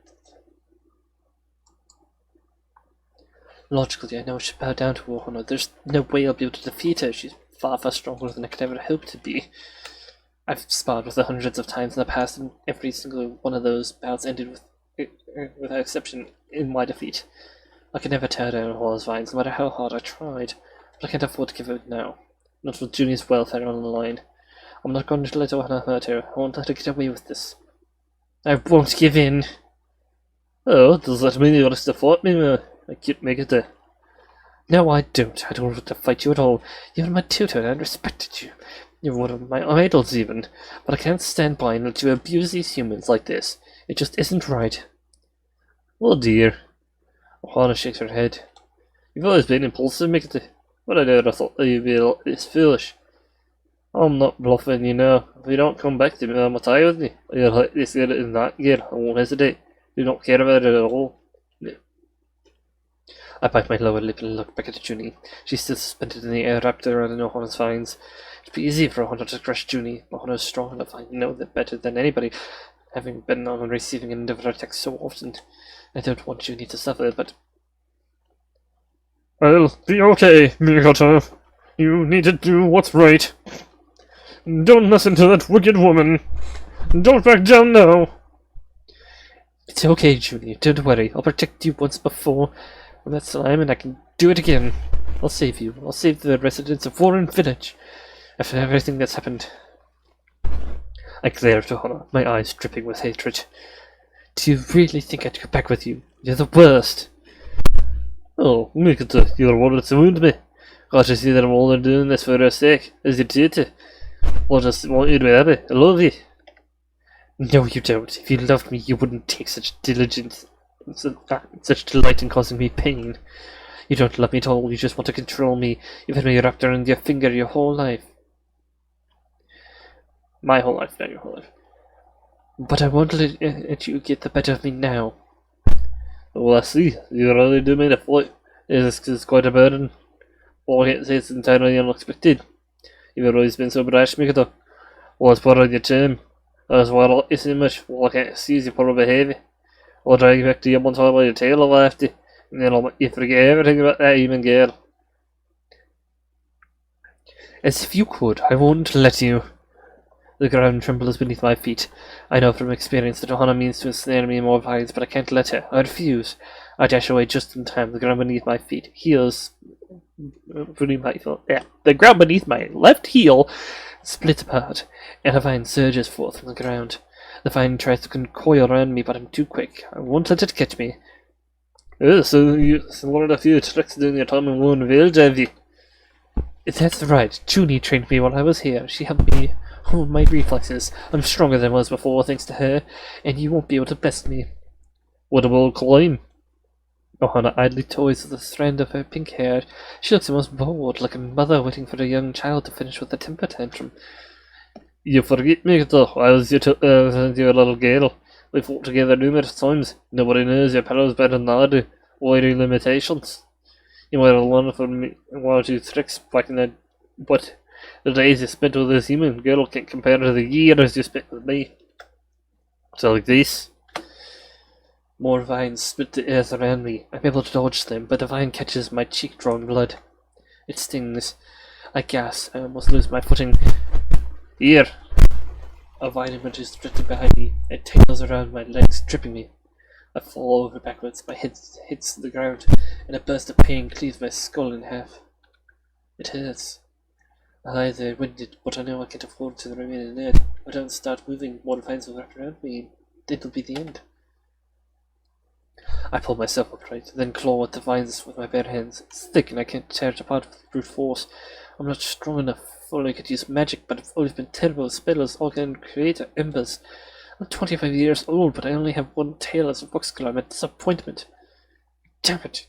Damn it! Angry tears bead my eyes. I hack the vines with my ankle, but enough to little avail.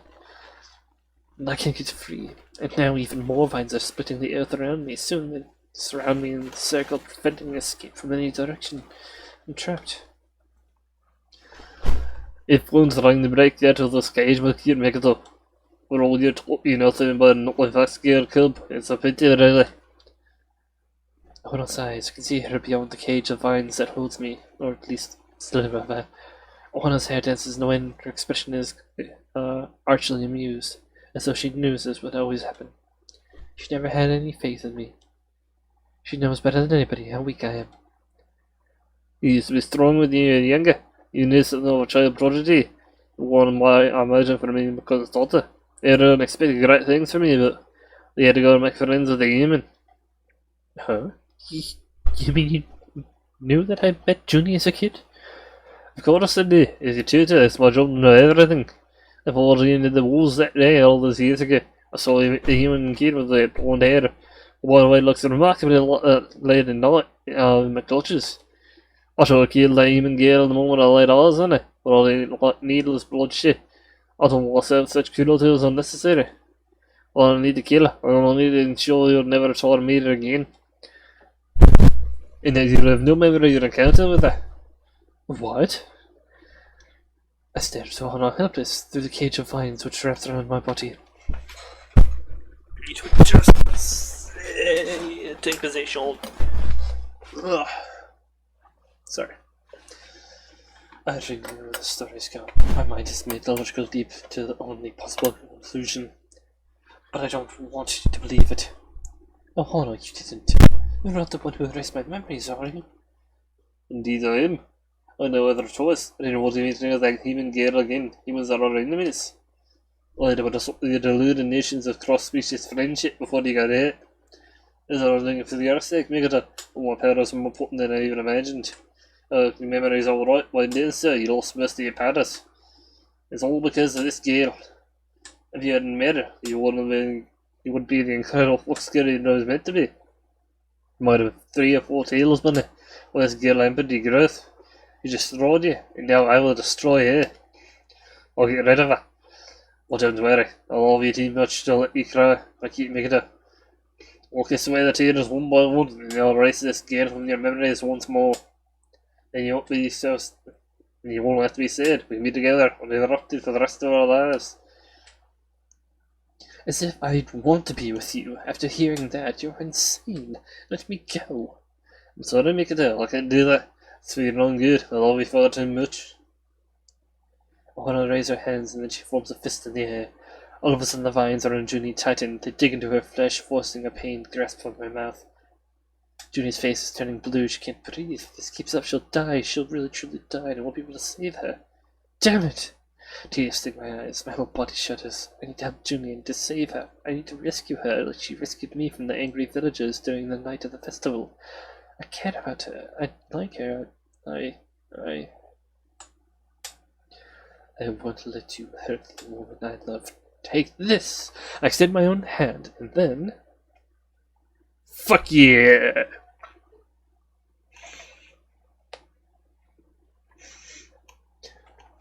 Now that is an epic scene. Energy, the likes of which I've never known, erupts from my body. The vines around me dissolve into nothingness, evaporated by the sheer energy exuding from me. The grass around my feet wilts and dies. Embers dance in the air.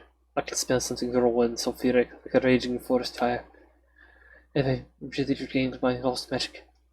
My body strains beneath the force of all this power. My bones ache, my body hurts. I struggle simply to hold my palm all right. But still I do. Impossible! My body is no longer my body. Instead, it's a volcano, a conduit that exists only to channel magical energy out of my fingertips. My sad, singular tail splits, bursts into 1, then 4, then finally 9. All fox girls are born with 1 tail. Over time, their magic gets stronger, they grow more tails. Most fox girls end their lives with 4 or 5 tails. It's exceedingly rare for any fox girl to ever grow 7 tails, let alone 8. Well, 9 is a symbol of ultimate power. My mother is the only fox girl I know who has 9 tails, but even then, she doesn't usually display her full power. Fox girls with 9 tails are incredibly strong, but they can be unstable. Controlling all that raw magical energy takes a toll, so most fox girls who obtain their 9th tail keep it sealed away. Not even my mother who can withstand the burden of 9 tails on a regular basis, but now I have tails of my own. I've ascended. What's going to be happening? Ohana staggers back, her eyes wide. I've never seen power like this before. Never seen your potential. What is this? Powerful. You're almost like a goddess. How are you doing this, Megado? You're not supposed to be this strong. It's not a question of how. I just thought that Junie was in trouble and my body reacted accordingly. I'm doing this so I can save her. You're going to powers are told up in the welfare of a human girl. Well, it can't be. She's a mother, you make it all. She doesn't deserve your protection. She's just a wet penny human. I don't understand why you care for her so much. You wouldn't. That's because you've never once understood me. You say you love me, but you're selfish. You've only ever cared about your own feelings. But I'm not like you. I love Junie, and I'm willing to sacrifice everything to keep her safe. I'll defeat anybody who stands in my way, even if that person is you. I loved you once, Ohana, but I won't make any excuse for your behavior. The only one who needs to be punished for her sins is you. Mikoto, wait, police! I won't. Now prepare yourself. I won't show any mercy. A powerful burst of magic explodes from my extended palm. It slices through the air, incorporeal, but even more cutting than the sharpest knife. Sparks fly, the sky burns, the air gets hotter and hotter. Ohana tries to run, but... Yeah, my magic engulfs her. It sees her clothes and ends on her pale pink hair. It knocks her off her feet. Ohana is blown backwards by the force of the magic. Her body hits the ground with a loud thud. She doesn't get back up again.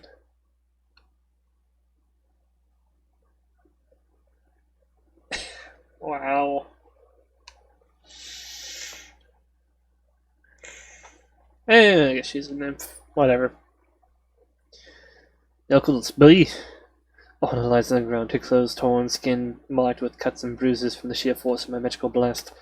The intensive magical assault I've bombarded her with hurt her, yes, but Ohana is many centuries older than me, and she has a few tricks up her sleeve.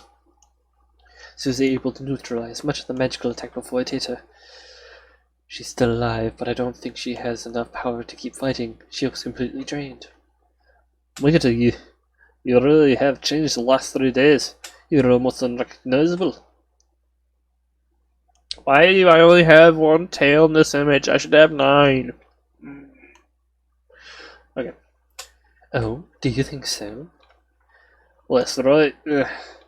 Ohana winces, holding her tongue closed together with a quaking hand. It looks like you finally found your resolve. is neither strong, but or even stronger than Himika. Stronger than my mum? Oh. I never thought the day would come, but maybe Ohana's right. When I faced off against her, I felt an incredible surge of powder running through me, from the top of my head to the tips of my fingers. It would be no exaggeration to say I'd never felt that way before. I wonder if my mom would be proud of me. I'm stronger than I dared to believe, but now the threat of imminent danger has passed, most of the magic has faded. My tails have already melted away, no longer 9, but a much more manageable one. I can feel that intense power surging through my body any longer, but I don't need it. Ohana's already been defeated. I just had to wonder why you're unable to use powers when I touches you. Was there something lacking with my training? I tried so hard for your sake, but I couldn't help you. All I need becomes so strong. I already told you, it's because I wanted to protect Junie. You mean that even Gale? That's right. And speaking of which, I need to see if she's alright. I dashed across the moonlit field, wending my way through the fissures in the ground and bits of broken wood. The vines which once held Junie in her deadly grip are gone, so are all the other vines that once wrapped around the stalls and immobilized the villagers. Did my magic destroy the vines, or was Ohana unable to feed them magical energy after being hit by my attack? I'm not sure, and I don't really care either. I'm too worried about Junie. Junie, are you alright? I kneel beside Junie and lift her head onto my lap, careful not to jostle her. I don't want to open up her wounds. Using the vestiges of my fading magic, I repair her clothes and then peer at her face anxiously. Hey, Junie, please.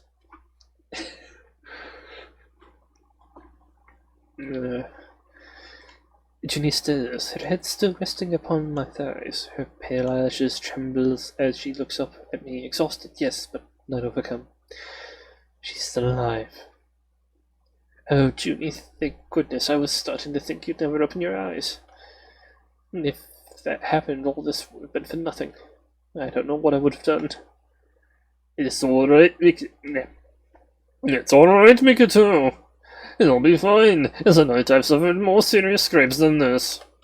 Right now, I think you're the one that he's looking after. I don't follow. Then let me show you.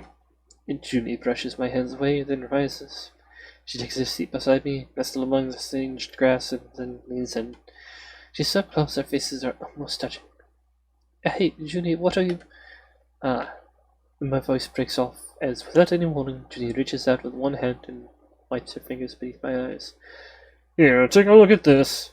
I cast my eyes over Junie's fingertips and see a few sparkling beads shining upon her fingers. But of course, they're not beads, they're tears. Huh?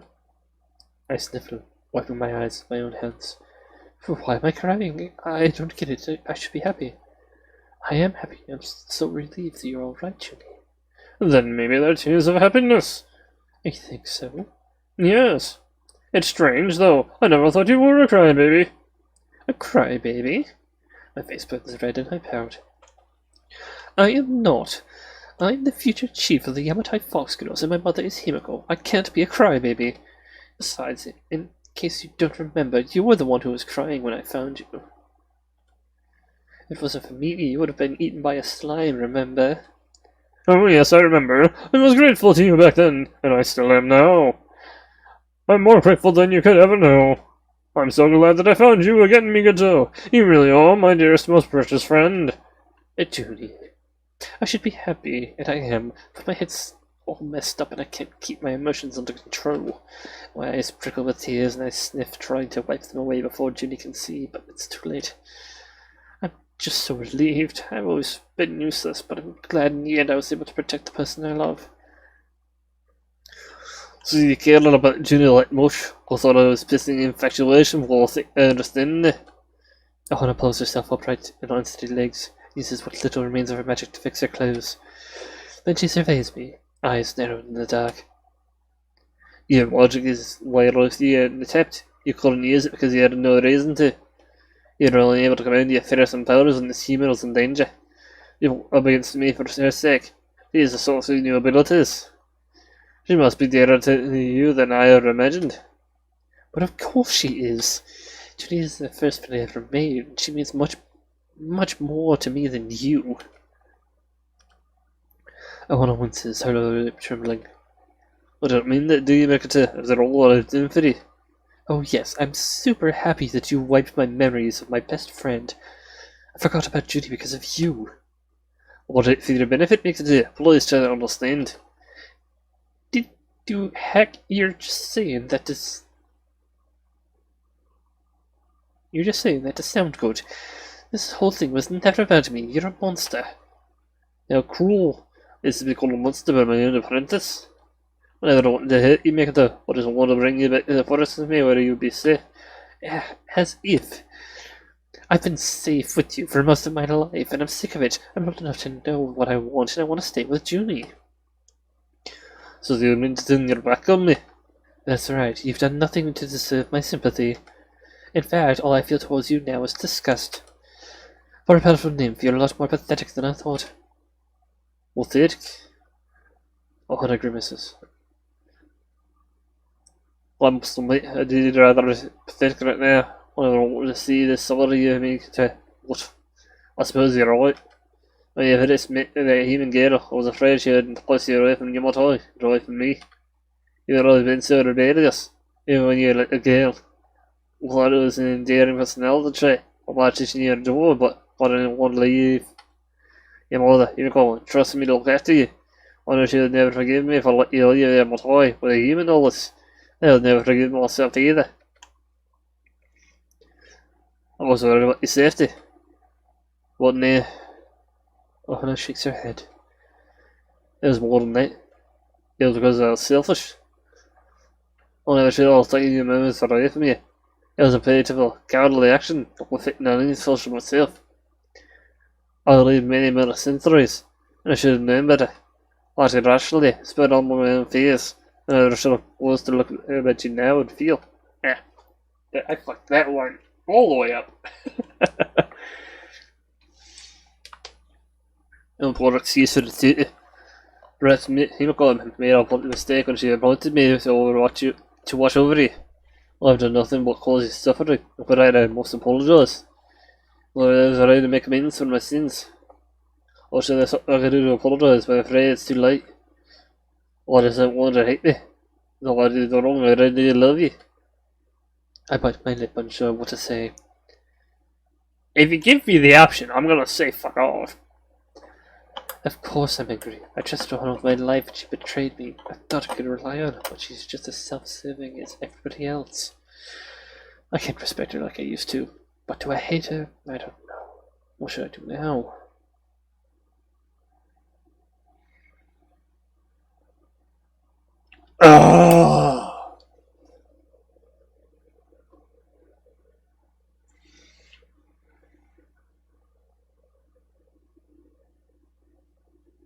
She don't deserve shit. She really does not deserve any forgiveness for this bullshit.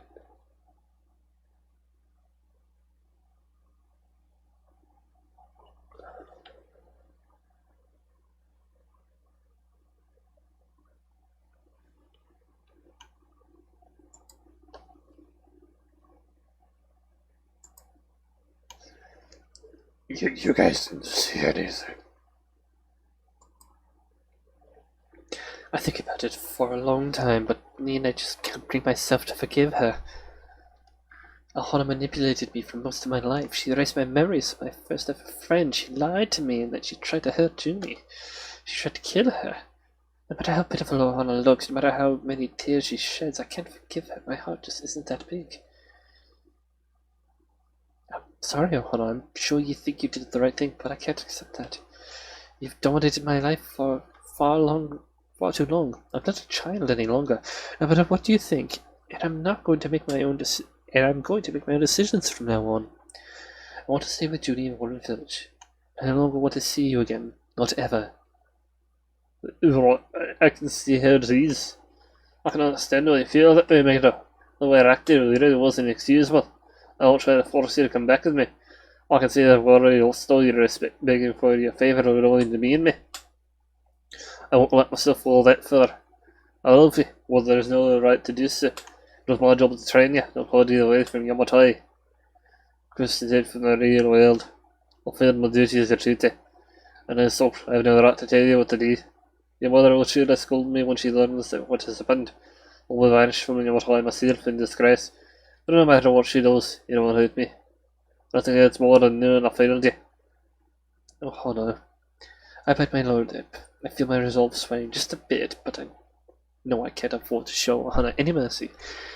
She didn't show Jenny any mercy when she had the chance. No matter how remorseful she may be, I don't think she truly regrets trying to hurt Jenny. She only regrets that she was unable to overpower me. She's a selfish, cruel woman. So why can't I hate her? I really am the world's biggest dummy.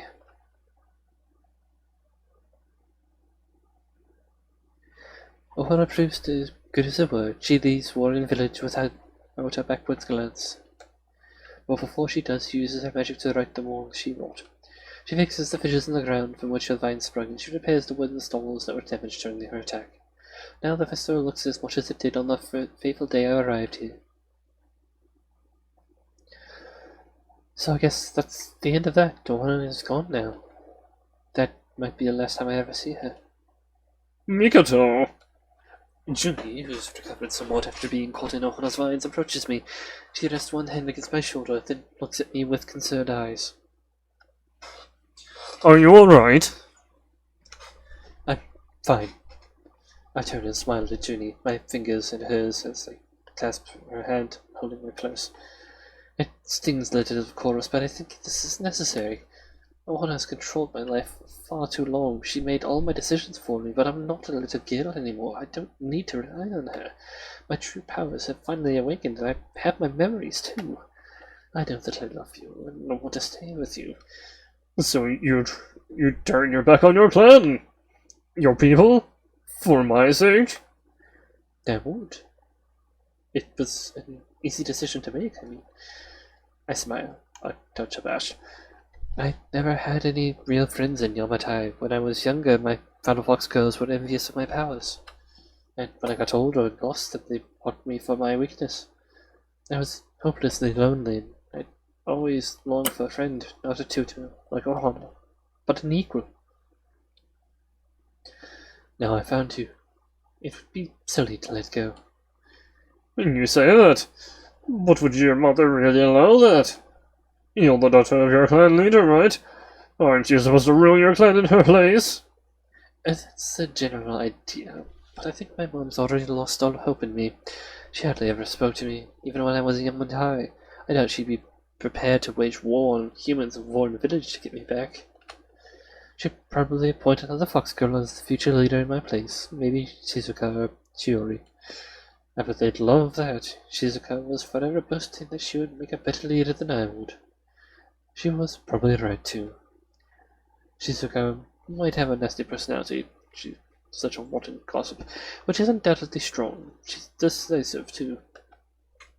I know my mother favors Shizuka over me. If I vanished, she wouldn't care. It's sad, but Ohana really was the only person in Yamatai who had any faith in me. I don't think anybody would miss me. They'd probably be relieved more than anything. In the end, I think this is for the best. But Mikoto, this is a really big decision. No, you sure about this? I've never been more certain about anything in my life. Yamatai might have been my home, but I never felt welcome there. When I'm with you, however, I feel safe and accepted. You make me happy, Junie, so I rest my palm against Junie's cheek, tracing the soft contours of her sweet face.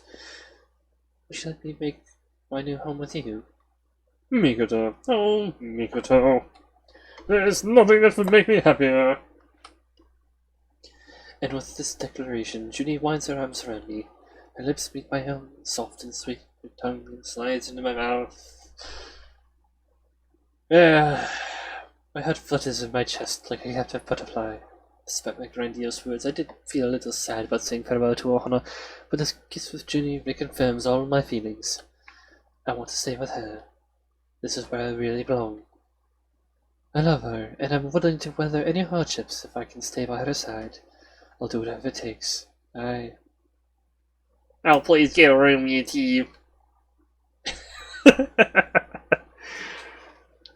What?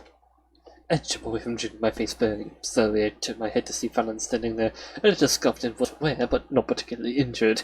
She sighs as she examines me and Junie, her arms folded. This is really a town place for a savage like this, Junie. Well, she's the commission here even on the field to see. I don't think anybody's still here, well, they need rest all the same. Oh, yes, you're right, I was caught up in a moment, I forgot. You forgot? Fallon raises her eyebrows. So much for being a knight. Oh, shut up. Junie pouts cutely and thwacks Fallon aside with her hand. No, I tried to face off against that nymph in case you didn't notice. I was ready to strike her down for your sake. I already did my part, so excuse me for having a private moment with my girlfriend. A girlfriend? I stare at Junie wide-eyed. Am I really your girlfriend? You're a girl, and you're my friend, plus... Junie's eyes glitter mischievously. We already had sex. I'd say that makes you my girlfriend, even though we're sacrificing ourselves for one another. The whole thing doesn't. Junie, oh, Junie. More cute, Mikoto. I throw myself into Junie's arms as she catches me. One of her arms winds around my waist, while the other hand rubs against the base of my ears. My body quivers all of a sudden, a bit with a wave of exhaustion, and must melt into Junie's arms. Her touch feels so good, I don't even know if I want to leave her. Is there anything more blissful than being petted by Junie's expert hands? I think not. Jeez. Fallon sighs, nothing more than a faceless background character to my sweet love story. You two are impossible. I know your emotions are running high, but you should try and take it more seriously. Plus, I don't want to hear about you having sex. Her nose wrinkles. There are some things you should keep to yourself. Well, tough luck. Junie pokes out her tongue. I love Mikoto, and I don't care who hears about it. We'll sing it on the rooftops if I have to. There's nobody more adorable than her, and she looks even better than she... and she looks even better when she's naked, too. Oh, Junie. Jeez. Fallon turns her head away. I think she's trying to look unconcerned, but I can see a telltale blush capturing her cheeks. Talk about emotional information. Don't you have any kind of filter? Not when it comes to you. We've been friends for years and years, after all.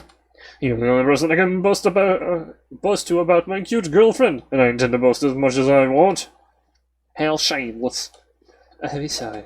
I appreciate you two are happy. Why don't you worry about what the villagers might say? I don't know if Owen will approve of me just staying here. He ain't Fox Girl, remember? He thought you were dead. But now everybody knows Mikoto's really alive. You won't be able to keep her a secret any longer, Jeannie. Oh, that's right, I didn't think. Junie glances around fitfully, her lips pursed. You don't think anyone will disapprove of a relationship, do you? Well, I wonder. Things certainly not that good. Fallon looks fretful about the whole thing, but I can't say I really care. Call me careless, but I know that I love Junie, and I know that I want to stay with her. I'm prepared to withstand any hardship, if only we can remain together. I realize our union may be fraught, but I think it's worth it. I'll stay in Warren Village. I've already made up my mind. Are you alright, Chief? Can you stand? You let us help you. I don't believe it. Unwin gets to his feet, helped by numerous villagers. He looks shaken, and well he might. His clothes are torn and he's unsteady on his feet, but like Fallon, he doesn't look hurt. He glances around the festival stalls, illuminated with bright lights, and as though he's searching for something. When his eyes finally meet mine, he frowns. I swallow. I'm not sure he's going to hurl a series of expletives at me, but to my surprise... This girl, I thought she was a wicked demon, but in the end she saved us. She saved all of us. Unwin speaks in a tremendous, disbelieving tone. His eyes are wide, with the air of one forced to accept something that he thought was impossible. He thought I was a monster. He commanded his villagers to attack me. He wanted me dead, but now... She used the magical powers to drive that nymph away. It's because of her that we're still safe. You saw that, didn't you? It wasn't my imagination, was it? No, Chief, I saw her fighting that nymph. Yeah, she thought she was gonna protect us. So much is living a dream, but that far still really isn't outside. Maybe you need to judge it more prematurely. I mean, she is the master after all. You don't think she came into this village to help us, do you? Maybe she's simply a good luck, not bad. Villager 4 just went like demon for a sec there. Oh man. And I know I'm not keeping them straight with their different voices. I don't give a shit. I'm not gonna be able to figure that out. Their names are Villagers 1 through 4. I don't care that much. More and more villagers are looking at me, their eyes wide with newfound respect. I can't feel any animosity in their gaze. Instead, I feel acceptance. Nobody points their weapons towards me. Nobody raises their voice. Finally, they're looking at me as an equal. There, you see? Judy. Something came up. Judy looks at Unwin, hands planted on her hips, a proud smile on her face despite her evident fatigue. I told you, Mikoto. Meant us no harm. Oh. And I was right. She helped us all, despite the cruel prejudice you subjected her to. She had no reason to fight for us, but she did all the same. It doesn't matter that she's a fox girl. She's good and kind, and she has just as much right to live here as we do. Yes, I saw that now. I hate to admit that I was wrong, but in my old age, I suppose even I can make mistakes. I was unprepared for any cruelty to this young woman, but she defended us all the same. She has a bigger heart than I ever imagined. That's why I'm prepared to recant all I said prior. Unwin kneels before me in an exaggerated gesture of supplication, his hands folded together at his front. We could tell I now see here now the monster. You're a good, kind woman, and it's took my criteria, I'll let you stay in my village among my people. It's the least I can offer after all you've done. I just hope you can forgive me.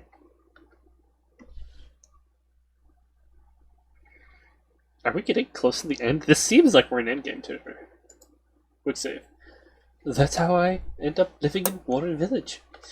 Unwin's conciliatory speech was so sudden and so unexpected I can hardly believe it. But now a week has passed, and I've been allowed to live in the Warren Village among these humans who once hated me without any incident. Every night I sleep in the same bed as Junie, and every day the two of us go about our lives in peace and harmony. Nobody scowls at me, nobody scorns me. Instead, I'm treated with warmth and respect, the likes of which I've never felt before. Shizuka and Shiori were never this kind to me. I'm not used to being treated so well. It still doesn't feel real. But it is. My life has taken a sudden drastic change, but I'm happy with it. I'm happy, so long as I can stay with Junie. The two of us waste no time in reconfirming our love either. We kiss and hug and even more, almost every night. And this night is no exception.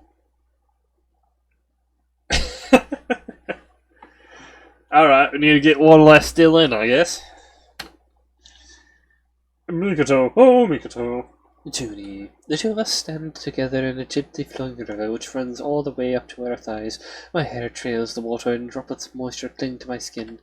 The water is cool and it makes me shiver, but Junie's body pressed against mine is soft and warm and inviting. Now that we're finally together, I don't want to let her get... Not now and not ever. Oh, Junie. Mikoto. Junie grasps into my kiss, her warm eyelashes falls shut and she pats her lips. I'm gonna stop reading that one. My fingertips tails down Junie's back, following the curve of her spine. It's a dark night, and stars twinkle in the sky. A cool breeze rocks the trees and surrounds us, and the verdant grass that frames the riverbank. I can hear cicadas and crickets chirping in the growth, underheard in owl hoots. The sound of gently flowing water mingles with the wisps of the wind, the beating of my heart. As a fox girl, I have sensitive ears. I can detect things many humans can't, and all the sights, sounds, and smells of nature, it's overwhelming. Water glistens on my bare thighs between my bosom. My toes curl on against the silt riverbed. Never mind. Yeah. I don't think I've ever felt more at home in all my life, or more happy. Hey, Mikoto. Junie draws away from the kiss. Her lips are swollen from the continued caress, and her face is flushed. Didn't we come here so we could bathe? This doesn't feel much like bathing to me. But we are bathing in a sense, Junie. You're bathing in my love. Your love? Is it? Ah! Man, my allergies are fucking with me tonight. Ugh. Okay. There's a small pause filled with the gentle hum of insects. Junie looks me up and down, a dubious look on her face before Laughing. she begins to giggle. Junie is almost naked, save for her underwear. Her bra and panties are soaked and they cling to her skin, clearly displaying the curves of her body.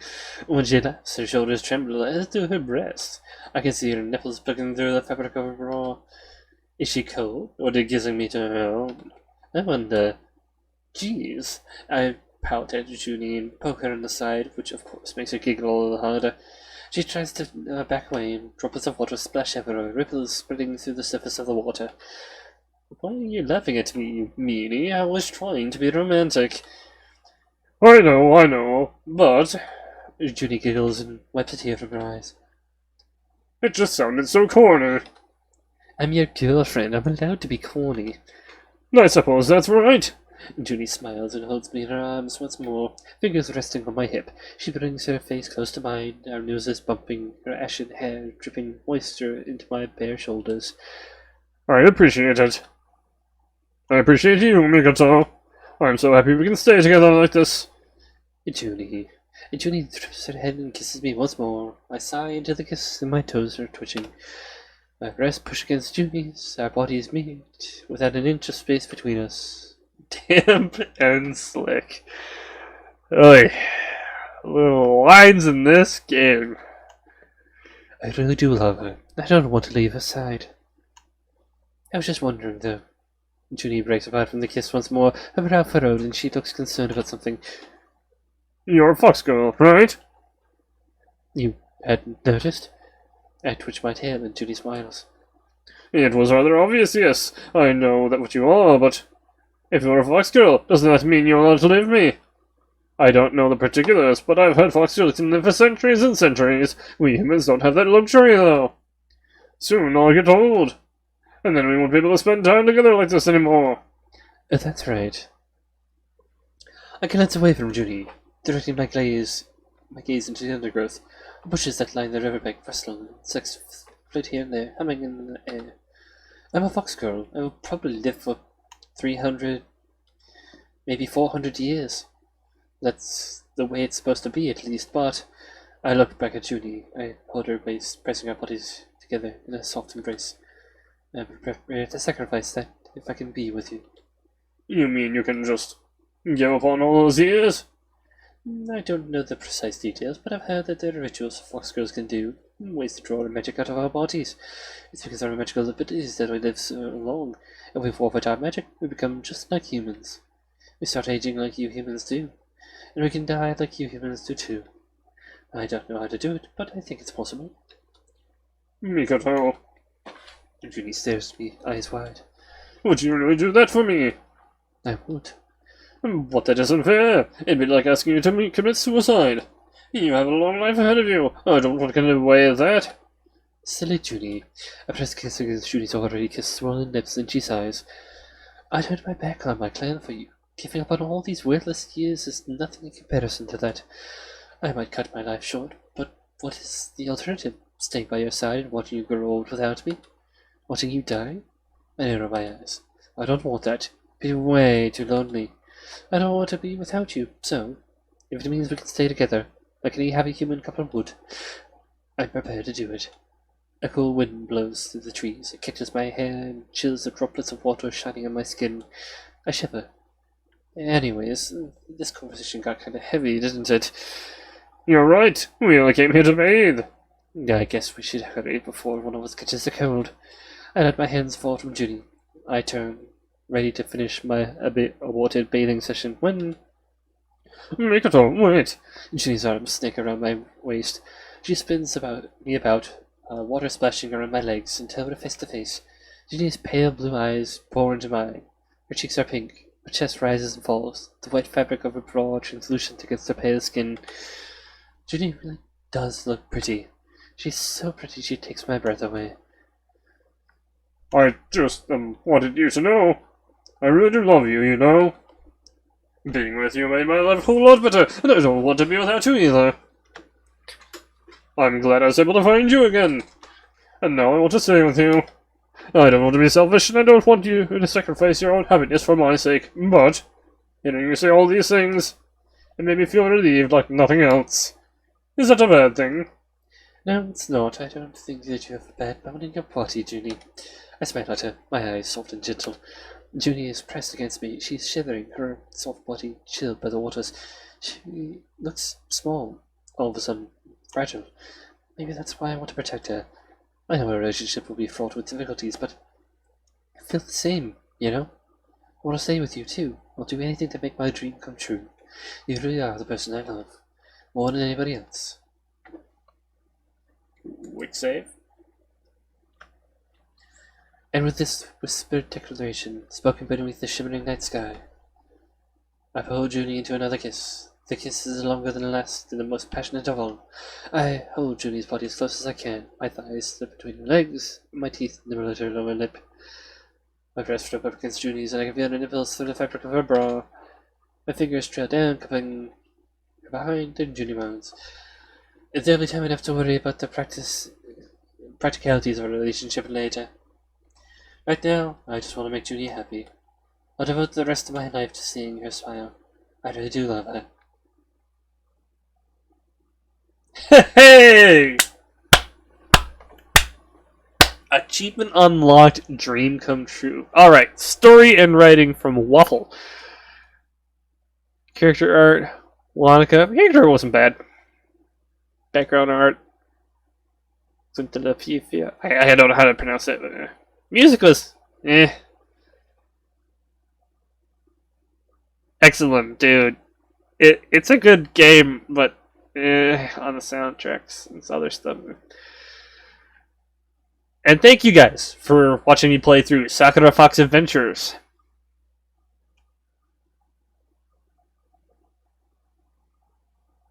I wonder if there'll be a post-credit scene. No? Alright. Wow. I basically predicted 99% of that in my head throughout the whole game. It's predictable writing. It really is.